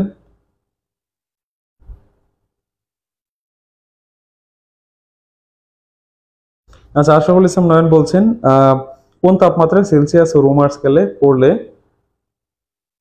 6 ডিগ্রি পার্থক্য হয়, মানে গত তাপমাত্রায় সেলসিয়াস ও রোমার স্কেলের মধ্যে 6 ডিগ্রি পার্থক্য, হ্যাঁ অবশ্যই করে দেবো, এই অঙ্কটা করে নিই তারপরে আমি নয়ন আপনাকে এই অঙ্কটা সলভ করে দিচ্ছি। হাবিবুর, আজকের ক্লাসে ফুল বই শেষ করাটা সম্ভব না, তবে যতটুকু শেষ করা পসিবল, আপনাদের রচনামূলক প্রশ্ন দেখাচ্ছি, তারপরে যতটুকু সম্ভব হয় আমি শেষ করে দিব, আর তারপরে হচ্ছে প্রশ্নগুলো আপনাদেরকে দেখাই দিব, আপনারা স্ক্রিনশট রেখে নিন, ওই প্রশ্নগুলো আপনারা একটু প্র্যাকটিস করবেন বাসায়। আচ্ছা, সম্রাট বলছে বুঝতে পারছেন, বাবর পাটোয়ারি আবার বোঝাইতে হবে, 3 নম্বর লাইনটা একটু রিপিট করেন। হৃদয়, না 3 নম্বর লাইন রিপিট করবো না, এটা জাস্ট গুণ করছি 500 দ্বারা, আর কিছু করি নাই এটা। আলামিন বুঝতে পারছেন, মিল্লা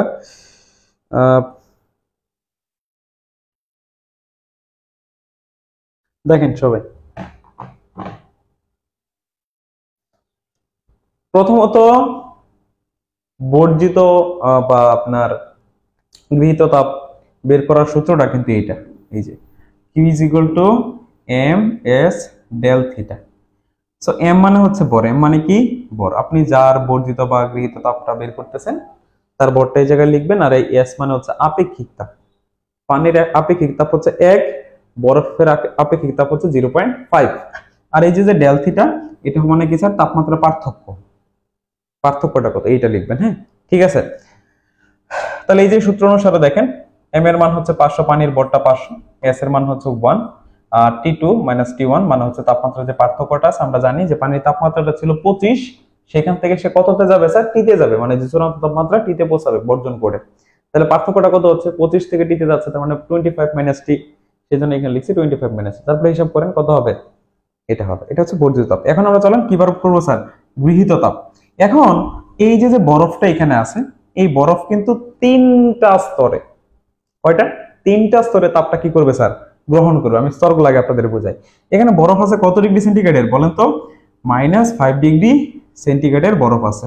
তো প্রথমত এই -5 ডিগ্রি সেন্টিগ্রেডের বরফ প্রথমত সে যাবে 0 ডিগ্রি সেন্টিগ্রেডের বরফে। প্রথমত -5 থেকে 0 ডিগ্রি সেন্টিগ্রেডের বরফে কনভার্ট হবে। ওকে, আচ্ছা। দেন 0 ডিগ্রির বরফ থেকে 0 ডিগ্রির পানিতে পরিণত হবে।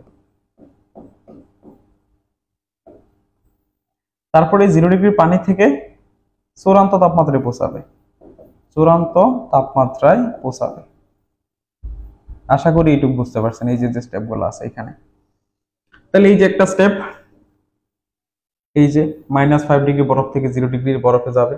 দেন আবার এখান থেকে যার একটা স্টেপ, তাহলে এখানে যেটুক তাপ গ্রহণ করবে সেটাকে আমরা Q1 ধরি, এখানে যেটুক তাপ গ্রহণ করবে সেটাকে আমরা Q2 ধরি, আর এখানে যেটুক তাপ গ্রহণ করবে সেটাকে আমরা Q3 চিন্তা করি। এখন অনেকের মনে এখানে একটা প্রশ্ন থাকবে স্যার, প্রথমত যে সে চাইলেই তো এই -5 ডিগ্রি থেকে চূড়ান্ত তাপমাত্রায় পৌঁছাতে পারতো। না স্যার, পারে না। কেন পারে না জানেন? কারণ দেখেন, এটা তো একটা স্টেপ বাই স্টেপ তাকে যেতে হবে, তাই না বলেন তো? প্রথমত বরফ কেমন পদার্থ স্যার? কঠিন পদার্থ, তাই না? এই যে -5 ডিগ্রিতে যখন যাবে, 5 ডিগ্রি যখন ছিল তখন সে কঠিন ছিল। তাহলে প্রথমত -5 ডিগ্রি থেকে 0 ডিগ্রিতে আসবে। 0 ডিগ্রিতে কেন যাবে? কারণ 0 ডিগ্রিতে সে কঠিন অবস্থায় থাকতে পারে। তাহলে প্রথমত -5 থেকে 0-তে গেল। তো 0-তে যাওয়ার পরে তার অবস্থার পরিবর্তন ঘটবে। কি ঘটবে স্যার বলেন তো? অবস্থার পরিবর্তন ঘটবে। কথা বুঝতে পারছেন? মানে আগে ছিল কঠিন, তারপরে কিন্তু পানি হয়েছে। মানে এখানে কি করবে স্যার? এই যে বরফটা এখানে কঠিন ছিল, এই কঠিন থেকে সে লিকুইডে যাবে, মানে এখানে একটা তার অবস্থার পরিবর্তন হবে। অবস্থার পরিবর্তন মানে তো আমরা জানি, অবস্থার পরিবর্তন মানে কি? এই যে সুপ্ত তাপটুকু গ্রহণ করবে। এখানে কি গ্রহণ করবে? সুপ্ত তাপ। তাহলে সে সুপ্ত তাপ গ্রহণ করে পানিতে পরিণত হলো। তারপরে এই 0 ডিগ্রি পানি থেকে সে চূড়ান্ত তাপমাত্রায় পৌঁছাবে। কথা বুঝতে পারছি? তো এই তিনটা স্টেপে কিন্তু এখানে কাজটা হবে। এটা না বুঝলে আপনি কিন্তু বুঝবেন না। ওকে, তো দেখেন আমরা বের করি ধীরে ধীরে। প্রথমত আমরা এই যে -5 ডিগ্রি থেকে 0 ডিগ্রিতে যে সে গেছে, এখানে কতটুকু তাপ সে গ্রহণ করছে সেটা আমরা বের করি। তাহলে এই কথাটা এখানে লিখে নেবেন, -5 ডিগ্রি সেন্টিগ্রেড থেকে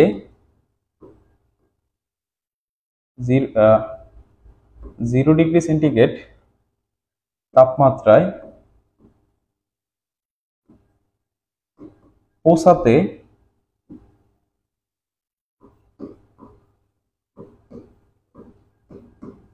গৃহীত তাপ Q1 = ms del থিটা। ঠিক আছে, ms del থিটা। ওকে, বরফের ভরটা কত স্যার? এখানে বলা আছে 100 গ্রাম বরফ, তার মানে বরফের ভরটা হচ্ছে 100। আপেক্ষিক তাপটা কত স্যার? এখানে লিখে আছে বরফের আপেক্ষিক তাপ হচ্ছে, মানে এস এর ভ্যালু হচ্ছে 0.5, আমরা লিখলাম 0.5। ডেল থিটা তাপমাত্রার পার্থক্য, দেখেন কত কত যাচ্ছে? -5 থেকে 0-তে যাচ্ছে। তাহলে পার্থক্যটা কত হবে? 0 থেকে আপনি যদি -5 বিয়োগ করেন, দেখেন কত হয়? 0 মাইনাসে মাইনাসে প্লাস হয়ে যাবে, মানে এখানে তাপমাত্রার পার্থক্যটা কত হচ্ছে? 5। কথা বলছেন? এখানে তাপমাত্রার পার্থক্যটা কত হবে? 5 হবে। আমি এক জায়গায় একের সরাসরি 5 লিখে দিলাম। এখানে হিসাব করেন কত হবে? 250 ক্যালোরি। আশা করি পারার কথা এইটুকু। ওকে, আশা করি এটুকু বোঝার কথা। বড়টা লিখলেন, আপেক্ষিক তাপ 0.5 লিখলেন, ডেল থিটা মানে তাপমাত্রার পার্থক্য। পার্থক্যটা কত, কত থেকে কত আসছে, -5 থেকে 0 তে আসছে। তাহলে পার্থক্যটা কতটুকু আগাইছে সে, 5 থেকে 0 পর্যন্ত আসছে। তার মানে কত হয় স্যার, 5 হয় না? তাহলে যে পার্থক্যটা 5। মাইনাসটা কেন হয় নাই, আপনি যদি 0 থেকে -5 বিয়োগ করেন তাহলে যেই মাইনাস আর এই মাইনাসে +5 হয় না, মানে আপনি কিন্তু এখানে পার্থক্যটা কত পাবেন, ডেল থিটার মানটা 5 পাবেন। ওকে, তারপর ওই যে কিউ2 এখন আমরা বের করবো, এই যে কিউ2 সুপ্ত তাপ। তারপর লিখবেন বরফ হতে পানিতে পরিণত হতে গৃহীত সুপ্ত তাপ। গৃহীত সুপ্ত তাপ, এটাকে কি বলছিলাম, কিউ2। তার মানে কিউ2 সমান সমান কত, জাস্ট ml। এটা হচ্ছে সুপ্ত তাপ বের করার সূত্র সব সময়, ml, q is equal to ml। ঠিক আছে, তাহলে বরফের ভরটা কত, 100, আর এল এর মানটা লিখে আছে দেখেন, বরফের সুপ্ত তাপ হচ্ছে স্যার 80। এই যে এখানে লিখে আছে দেখেন, বরফের সুপ্ত তাপ হচ্ছে 80। তাহলে আমরা লিখলাম 80, সেখানে কত হয় স্যার, 8000 ক্যালোরি। তারপরে স্যার চূড়ান্ত তাপমাত্রায় পৌঁছাতে, তারপর আপনি কি লিখবেন, চূড়ান্ত তাপমাত্রায় যে কিউ3 বের করবেন। কি বের করবেন স্যার, কিউ3, চূড়ান্ত তাপমাত্রা। তাহলে এখন কি করবেন স্যার, চূড়ান্ত তাপমাত্রায় পৌঁছাতে এই জায়গায় লিখি, হ্যাঁ, চূড়ান্ত তাপমাত্রায়।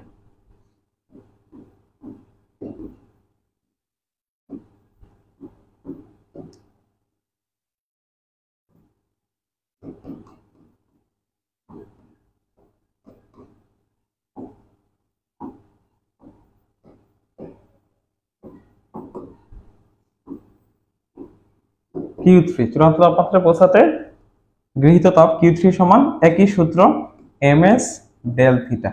বরফের ভর 100। এখন কিন্তু স্যার সে আর বরফ নাই, কারণ আপনি এই যে তাকে কিন্তু পানিতে পরিণত করে ফেলছেন, ভালো করে খেয়াল করেন। তারপরে দেখেন সে যখন এই যে সুপ্ততাপটুকু নিয়ে ফেলছে, তখন কিন্তু সে কি হয়ে গেছে স্যার, পানিতে পরিণত হয়ে গেছে। তখন এই জায়গায় কিন্তু সে কি আর নাই স্যার, এই জায়গার মধ্যে সে আর বরফ নাই। কথা বলছেন, প্রথমে কিন্তু সে -5 ডিগ্রি সেলসিয়াস তাপমাত্রার বরফ ছিল। তো সেই বরফটাকে আপনি 0 ডিগ্রি, দেখেন এখানে কিন্তু এইটুকু তাপ দিয়ে কি করে ফেলছেন স্যার, 0 ডিগ্রি বরফ হয়ে গেছে। তারপরে যে সুপ্ত তাপ 8000 ক্যালোরি তাপ গ্রহণ করে সে কত হয়ে গেছে স্যার, পানিতে 0 ডিগ্রি সেলসিয়াস তাপমাত্রা পানিতে রূপান্তর হয়ে গেছে। এখন আপনাকে চিন্তা করতে হবে সে কোন অবস্থায় আছে, 0 ডিগ্রি সেন্টিগ্রেড তাপমাত্রা পানিতে আছে। তাহলে 0 ডিগ্রি সেন্টিগ্রেড তাপমাত্রা যদি পানিতে থাকে, তার মানে পানি, তাহলে এখানে আসতে হবে পানির আপেক্ষিক তাপ। দ্যাট মিনস এখানে এস এর ভ্যালুটা হচ্ছে 1। আর ডেল থিটাটা কি লিখবো আমরা স্যার, সে কিন্তু 0 ডিগ্রির কি ছিল স্যার, 0 ডিগ্রি সেন্টিগ্রেড তাপমাত্রা কি ছিল স্যার, পানি।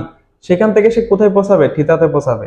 তার মানে এই ক্ষেত্রে আমাদের তাপমাত্রার যে পার্থক্য সেটা হবে T-0, T-0 তাপমাত্রা পার্থক্য, কারণ সে তার আছে তাপমাত্রা 0, সেখান থেকে সে টিতে পৌঁছাবে। তাহলে পার্থক্যটা কত হলো স্যার, 0 থেকে টি, তাই না? তাহলে এখানে আমরা কি বুঝতে পারতেছি, এখানে আমরা সরাসরি টিলটা লিখে দিলাম, কারণ টি থেকে 0 বাদ দিলে তো টি থাকবে। সেখানে কত হয় স্যার আমাদের, 100 টি হয়। কত হলো স্যার আমাদের, 100 টি।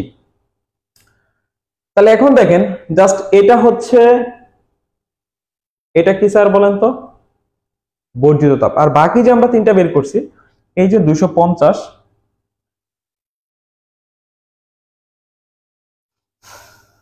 এটা দেখেন আপনারা, এই যে আমাদের 250 ক্যালোরি, এইটা 8000, এইটা এবং এই যে 100টি, এই সবগুলাই কি স্যার বলেন তো, এই সবগুলাই হচ্ছে আমাদের গৃহীত তাপ। আর শুধুমাত্র এটা হচ্ছে বর্জিত তাপ। তাহলে আমরা সবসময় কি জানি স্যার, শর্তটা কি, গৃহীত তাপ সমান সমান বর্জিত তাপ। তাহলে আমরা শর্তের মধ্যে কি লিখবো, যে এইটুক সমান হচ্ছে এইটা এবং এইটা এবং এইটা, তাই না? এই কথাটা লিখে দেন। সুতরাং গৃহীত তাপ ইজ ইকুয়াল টু বর্জিত তাপ।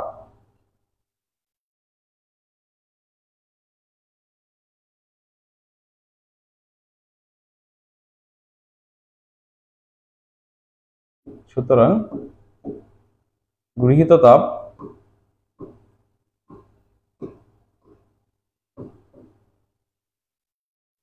ইজ ইকুয়াল টু বর্জিত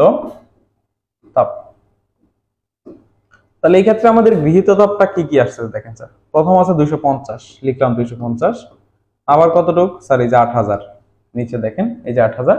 আরেকটা কত আছে স্যার, 100টি, তাহলে লিখলাম এখানে 100টি। আর বর্জ্য তাপটা কত, 12500 মাইনাস 500টি। এখানে একটা যোগ বিয়োগ করেন আপনারা, কত হবে, 8250 প্লাস 100টি। এই 500টিকে ডান পাশে নিয়ে আসেন, তাহলে কত হবে স্যার, 500টিটাকে কি করে নিয়ে আসেন স্যার, ডান পাশে নিয়ে আসেন, তাহলে প্লাস 500 সমান হচ্ছে 12500। তাহলে এখানে টি কয়টা হয় দেখেন তো, 500 আর 100 মিলে কত হলো, 600। তার মানে 600টি সমান সমান 12500 মাইনাস 8250। আপনি একটু যোগ বিয়োগ করেন তো, দেখেন তো কত আসে,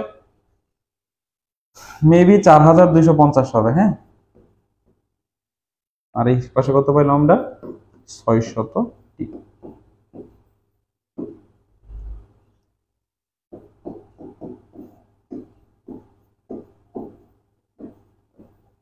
শূন্য শূন্য কেটে দেন, যা আসে আর কি। হ্যাঁ, যা আসে আর কি সেটি আপনার আনসার বা চূড়ান্ত দাম। ঠিক আছে, যা আসে 7.08 ডিগ্রি সেলসিয়াস, 7.08 ডিগ্রি সেলসিয়াস। ঠিক আছে, আশা করি এই অঙ্কটা আপনারা পারবেন। এরপরে এই অঙ্কগুলা করতে আপনাদের আর কোনো প্রকার সমস্যা হবে না। একটু দেখেন তো, হৃদয় সাজেদুর রহমান, সিভিল 4th সেমিস্টারের সাজেশন। আপনাদের যে কোনো সাজেশন সংক্রান্ত যে কোনো বিস্তারিত বিষয় জানতে অথবা অবশ্যই আমাদের যে পেজটা আছে এই পেজে এসএমএস করুন। আমাদের এই পেজটাই হচ্ছে আপনাদের যে কোনো প্রবলেম সলিউশনের জন্য, অথবা আপনাদের যদি খুব বেশি প্রবলেম হয় সেক্ষেত্রে অবশ্যই আমাদের যে স্ক্রিনে নাম্বারটা দেওয়া আছে সেই নাম্বারে যোগাযোগ করবেন। ওকে, আচ্ছা, বুঝেছি সুন্দর করে স্যার, ধন্যবাদ। আপনারা যদি সুন্দর করে বুঝে থাকেন তাহলে আমার পরিশ্রমটা সার্থক, আর নাহলে এই পরিশ্রমের কোনো ভ্যালু নেই। এখন এই প্রশ্নটাই যদি একটু অন্যভাবে আসে, আমি একটু অন্যভাবে বলি, এই প্রশ্নটাই কিন্তু দেখেন অন্যভাবে আসার একটা সম্ভাবনা আছে। সেটা আমি বলি কিভাবে আসতে পারে।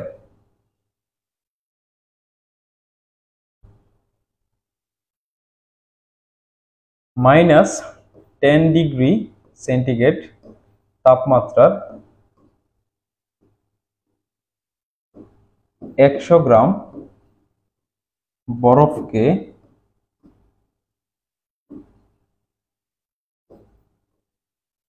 50 ডিগ্রি সেন্টিগ্রেড তাপমাত্রার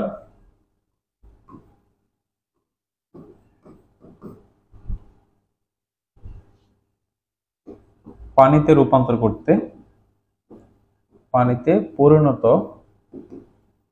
করতে কত তাপ শক্তির প্রয়োজন, কত তাপের প্রয়োজন। যদি পরীক্ষার মধ্যে এই প্রশ্নটা আসে, পারবেন কি বলেন? আপনাদের পরীক্ষায় এই দুইটা নিয়ম আমি একটা করাই দিলাম, আর এটা আপনাদের সবাইকে হোমওয়ার্ক দিলাম। এই দুইটা অঙ্কের মধ্যে যে কোনো একটা পরীক্ষায় দেখবেন পাবেন। যদি অর্ধেক অঙ্ক আসে, ম্যাথ আসে, তাহলে অবশ্যই এই দুইটার যে কোনো একটা প্রশ্ন আপনারা পারবেন।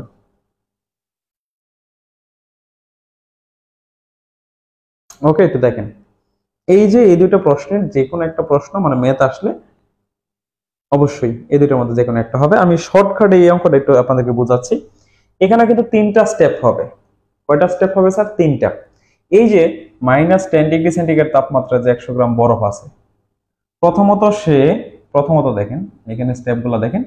প্রথমত সে -10 ডিগ্রি থেকে উন্নতি হবে কততে স্যার? 0 ডিগ্রির বরফে যাবে। -10 ডিগ্রি থেকে 0 বরফে যাবে, এই সময় সে একটা তাপ গ্রহণ করবে। এটা হচ্ছে Q1। পরবর্তীতে এই 0 ডিগ্রির বরফ থেকে যাবে কোথায় স্যার? 0 ডিগ্রির পানিতে। তখন সে তার সুপ্ত তাপ গ্রহণ করবে, কারণ যখনই অবস্থান পরিবর্তন তখনই সুপ্ত তাপ। এই যে Q2 হচ্ছে সুপ্ত তাপ। দেন হচ্ছে Q2 থেকে কোথায় যাবে স্যার? Q3, এই 50 ডিগ্রির কিন্তু পানিতে যাবে। তার মানে 50 ডিগ্রির পানি, এটা হচ্ছে Q3। তাহলে এই যে Q1 বের করবেন, Q2 বের করবেন, Q3 বের করবেন, একদম সোজা। তাহলে Q1 কত হবে sir? ms del theta, just ms del theta. বরটা 100, বরফের আপেক্ষিক তাপ 0.5, আর এখানে ডেল থিটাটা দেখেন -10 থেকে 0 তে যাচ্ছে, তার মানে এখানে পার্থক্য 10 যত আসে, মেবি এখানে 500 আসবে। তারপর হচ্ছে সুপ্ত তাপ, এই যে Q2 বের করবেন,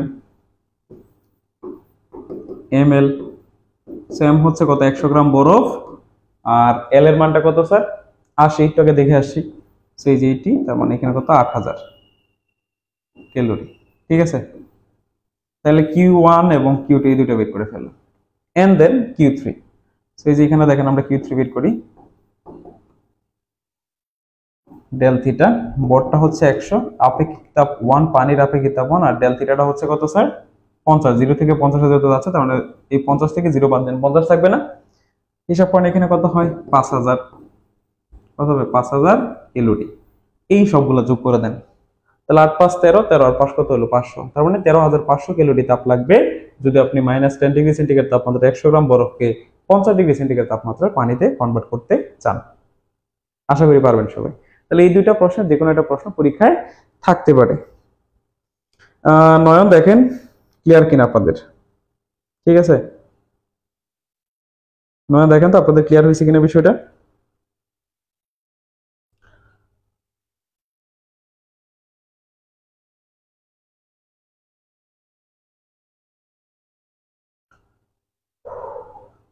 আচ্ছা, এই হচ্ছে দ্বিতীয় অধ্যায় থেকে এই প্রশ্নগুলো একটু দেখেন আপনারা, দ্বিতীয় অধ্যায় থেকে কি কি প্রশ্ন আমাদের পড়তে হবে।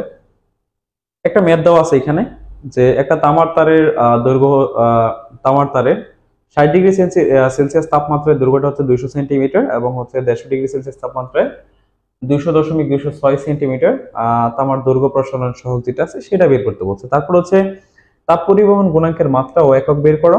তারপর হচ্ছে প্রমাণ করে যে তাপ পরিবাহিতা Q = K θ1 - θ2 / D। তারপর একটা প্রশ্ন আছে পরিবহন, পরিচালন, আর এটা হচ্ছে বিকিরণের মধ্যে পার্থক্য লিখো। ওকে, এই হচ্ছে এই চারটা প্রশ্ন আমরা দ্বিতীয় অধ্যায় থেকে জাস্ট করব। এই চারটা প্রশ্ন আমরা কি করব স্যার, দ্বিতীয় অধ্যায় থেকে করব। আর রচনামূলকের ক্ষেত্রে তো ওই ওই প্রশ্নটা বলে দিয়েছিলাম। দ্বিতীয় অধ্যায় থেকে যে রচনামূলকটা ছিল আমরা জানি, ওই যে 6 আলফা 3 বিটা 2 গামা, এই প্রশ্নটা, অথবা beta = 2 alpha and gamma = 3 alpha, এই প্রমাণটুকু, এই তিনটা প্রমাণ, ঠিক আছে, এই প্রমাণগুলো, এইটি হচ্ছে ইম্পর্টেন্ট প্রশ্ন এই অধ্যায় থেকে। পারবেন তো নাকি, করে ফেলতে হবে আমাদের এখান থেকে। অঙ্কটা আমি করে দিচ্ছি, বাকিগুলো একটু দেখে নেন, এটা খুবই সহজ, আমি এটা এক লাইনে দেখাই দিব। সো প্রথমত আমি একটু ম্যাথটা আপনাদেরকে সলভ করে দিই, জাস্ট আমি ছোটখাটো করে, মানে একটু অত না লিখে জাস্ট ছোট করে অঙ্কটা করে দিই। আপনারা সকলে জানেন যে দৈর্ঘ্য প্রসারণ গুণাঙ্ক, দৈর্ঘ্য প্রসারণ গুণাঙ্ককে আমরা কি দ্বারা প্রকাশ করি স্যার, আলফা দ্বারা প্রকাশ করি। দৈর্ঘ্য প্রসারণ গুণাঙ্ক হচ্ছে আলফা, আর যে বিটার কথা বললাম এটা হচ্ছে ক্ষেত্রফল প্রসারণ গুণাঙ্ক, আর আয়তন প্রসারণ গুণাঙ্ক হচ্ছে গামা। আলফা বের করার সূত্রটা হচ্ছে sir L2 - L1 / L1 × T2 - T1। এইখানে L2 হচ্ছে পরিবর্তিত দৈর্ঘ্য, যে 200.206, এটা হচ্ছে আমাদের L2 এর ভ্যালু। আর এই যে আদি দৈর্ঘ্য যেটা দেওয়া আছে এটা হচ্ছে L1, এটা হচ্ছে 200, আর আদি তাপমাত্রা কত ছিল 60 ডিগ্রি সেন্টিগ্রেড, এটা হচ্ছে T1 এর ভ্যালু, আর 150টা হচ্ছে T2 এর ভ্যালু। সবগুলো মানই দেওয়া আছে, জাস্ট বসাবেন, ক্যালকুলেট করবেন, আনসার চলে আসবে। মানটা বসায় দেখেন, L2 হচ্ছে কত স্যার, 220.206 - 200, L1 হচ্ছে 200, আর টেম্পারেচার পার্থক্যটা 150 - 60, উপরে বিয়োগ করলে মেবি এটা থাকবে 0.206, আর নিচে 200 × 90, হিসাব করেন যা আসে সেটাই আনসার। পারার কথা আশা করি। এটা হচ্ছে প্রথম ম্যাথ।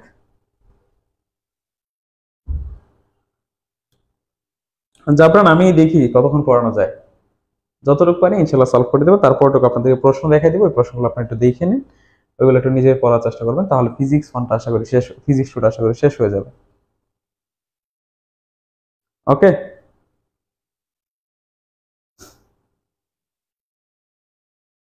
আশা করি ক্লিয়ার। তারপরে এই যে এখানে একটা প্রমাণ আছে দেখেন, 3 নাম্বার লাইন। 3 নাম্বার লাইন তো বোঝানোর কিছু নাই রে ভাই, আপনি 200 থেকে 200.206 থেকে 200 বিয়োগ করেন, বিয়োগ করলে কত থাকবে, এটা থাকবে।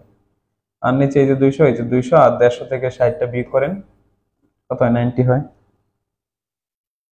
হ্যাঁ, বাবুর কোয়ার্টারে জাস্ট এইগুলা পড়লেই হবে। তারপর হৃদয় বলছে কত আনসারটা হবে স্যার?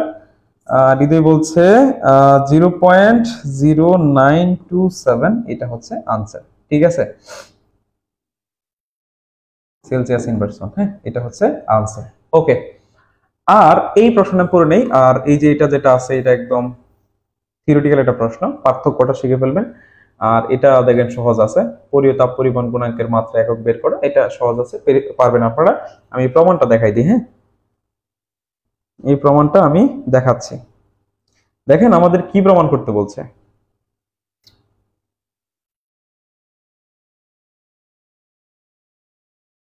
আমাদের বলছে তাপ পরিবাহিতা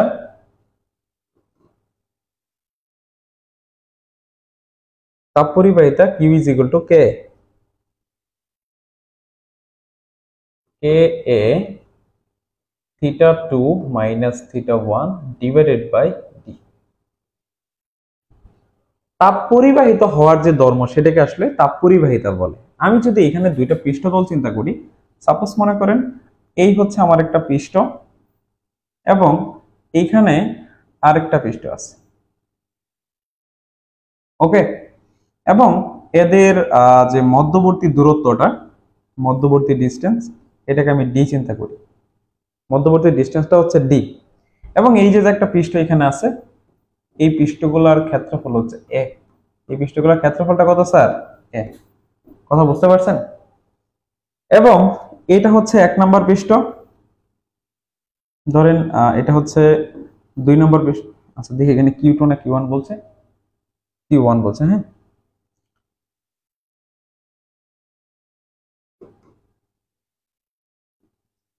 এটা হচ্ছে 1 নম্বর পৃষ্ঠ, এটা হচ্ছে 2 নম্বর।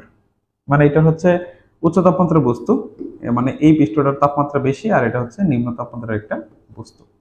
এখন আমি যদি এই দুইটা পৃষ্ঠটাকে সংস্পর্শে নিয়ে আসি, তাহলে মনে করি টি সময়ে কিউ পরিমাণ তাপ স্থানান্তরিত হয়েছে বা কিউ পরিমাণ তাপটা প্রবাহিত হয়েছে। তাহলে এই কথাটা একটু বলবেন যে মনে করি এখানে 1 এবং 2 দুটি উচ্চ এবং নিম্ন তাপমাত্রার বস্তু বা পৃষ্ঠ, এবং এদের পৃষ্ঠতলের ক্ষেত্রফলটা হচ্ছে এ এখন, এবং এদের মধ্যবর্তী ডিস্টেন্সটা হচ্ছে ডি। সো এই যে দুইটা পৃষ্ঠের মধ্য থেকে কি পরিমাণ তাপ প্রবাহিত হবে, ঠিক আছে, সেটা আমরা কে বের করব? মনে করি যে টি সময়ে কি পরিমাণ তাপ এখানে প্রবাহিত হয়। তাহলে এই যে টি সময়ে যে কি পরিমাণ তাপ পরিবাহিত হয়, এই তাপ পরিবাহীগুলা কয়েকটা বিষয়ের উপর নির্ভর করে। দেখেন, 1 নম্বর প্রবাহিত তাপ, মানে যে পরিমাণ তাপটা প্রবাহিত হচ্ছে, এই প্রবাহিত তাপটা হচ্ছে আপনার এই যে প্রস্থচ্ছেদের ক্ষেত্রফলটা আছে তার সমানুপাতিক। প্রস্থচ্ছেদের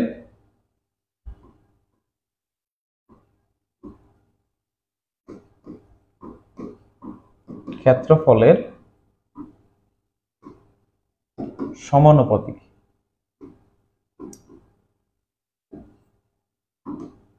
ওকে, 2 নম্বর কথা হচ্ছে প্রবাহিত তাপটা তাপমাত্রার পার্থক্যের সমানুপাতিক। তাপমাত্রার পার্থক্যের সমানুপাতিক।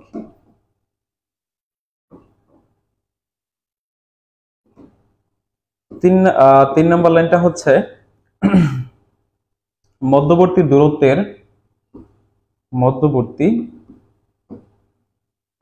দূরত্বের ব্যস্তানুপাতিক।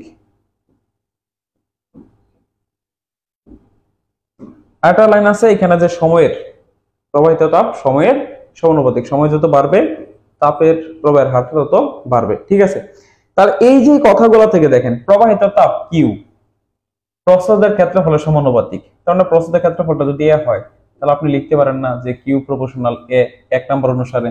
2 নম্বর অনুসারে কি লেখা যায়, তাপমাত্রার পার্থক্যের সমানুপাতিক। তাহলে পার্থক্য, এটা টেম্পারেচারটা যদি θ1 হয়, এটা টেম্পারেচারটা যদি θ2 হয়, তাহলে এখানে পার্থক্যটা কত হচ্ছে, Q1 মাইনাস Q2। তাহলে আপনি কি বলতে পারেন না যে Q is equal to θ1 minus θ2 proportional. তারপরটা দূরত্বের ব্যাসানুপাতিক, তাহলে এখানে ডিসটেন্সটা কত স্যার, d।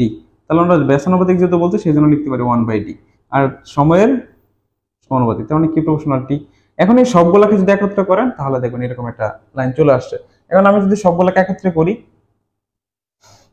তাহলে এরকম হবে কিউ প্রপোর্শনাল, দেখেন এ, তারপরে হচ্ছে θ1 minus θ2 into T divide by D হবে।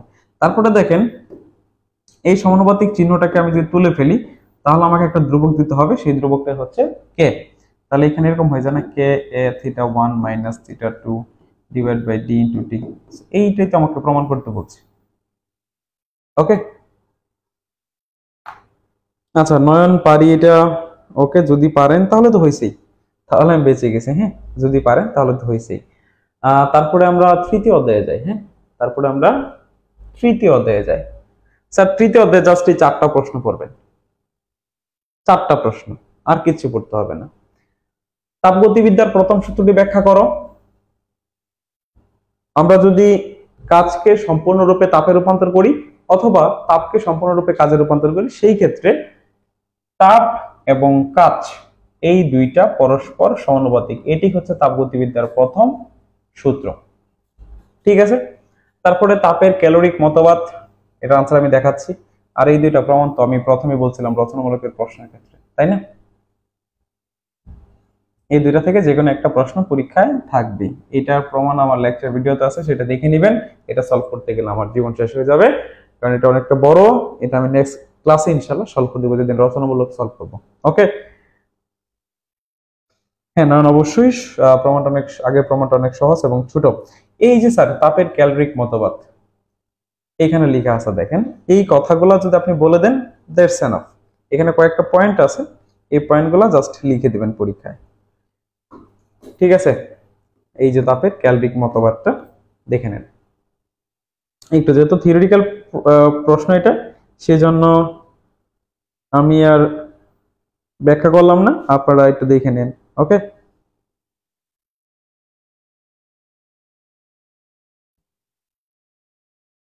আশা করি এটা পারবেন। ওকে,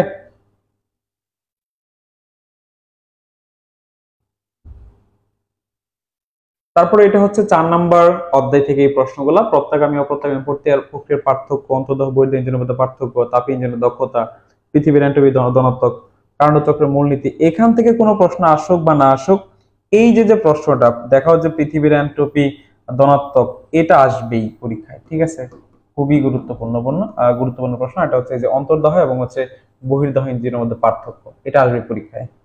সো ভালো করে পড়ে নেবেন। এটা গেল, চতুর্থ অধ্যায় চলে গেল। তারপরে পঞ্চম অধ্যায়, পঞ্চম অধ্যায়ে যাই আমরা। এখানে জাস্ট আপনি এই দুইটা প্রশ্ন পড়ুন পঞ্চম অধ্যায় থেকে, জাস্ট এই দুইটা। কুলম্বের সূত্রের ব্যাখ্যা, কুলম্বের সূত্রের ব্যাখ্যা। ওই যে আমরা একটা পড়ছিলাম না, যে দুইটা চার্জের মধ্যবর্তী আকর্ষণ অথবা বিকর্ষণ বল F is equal to K into Q1 Q2 divided by R square বা D square। এই যে কুলম্বের সূত্রটা আছে এটা, অথবা এখানে কে বলতে যে ধ্রুবকটা আছে যে 1/4 পাই এপসিলন নট, এইটা লিখে Q1 Q2 by D square, একই কথা। হ্যাঁ, এই যে প্রমাণটা আর কি, কুলম্বের সূত্রের ব্যাখ্যা, এই প্রমাণটা থাকে অনেক সময় আমাদের পরীক্ষায়। আর হচ্ছে ধারকের ব্যবহার, ধারকটা আমরা কি কাজে ব্যবহার করি সেই ব্যবহারটা। এই দুটো প্রশ্ন পড়লেই পঞ্চম অধ্যায় কমপ্লিট, আর কিছু পড়তে হবে না এই অধ্যায় থেকে।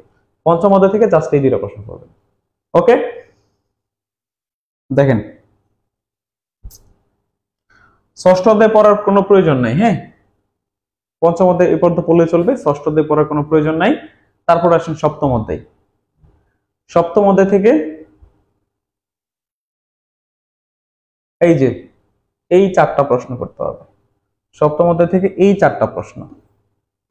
ঠিক আছে, উত্তল অবতল দর্পণের ক্ষেত্রে যে সাধারণ সমীকরণটা আছে, অর্থাৎ এই যেটা, এই যে প্রথমে বলে নিয়েছিলাম যে 1/u plus 1/v is equal two 1/f, এটার কথা বলছি।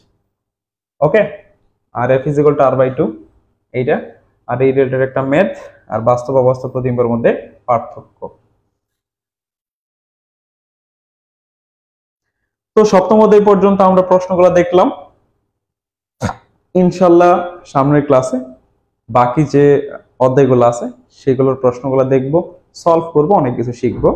আর একটা ক্লাসে আমরা রচনামূলক প্রশ্নগুলো নিয়ে আলোচনা করলে, মানে আপনাদের দেখেন আমি ফিজিক্স 2টা 3টা ক্লাসে শেষ করে দিচ্ছি।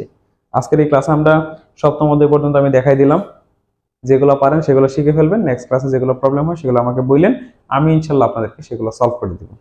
আরেকটা বিষয় হচ্ছে, আর এই যে রচনামূলক প্রশ্নের জন্য আমরা একটা মেগা ক্লাস রাখবো, সেই মেগা ক্লাসে আমরা রচনামূলক প্রশ্নগুলো নিয়ে আলোচনা করবো, ডিসকাস করব। তো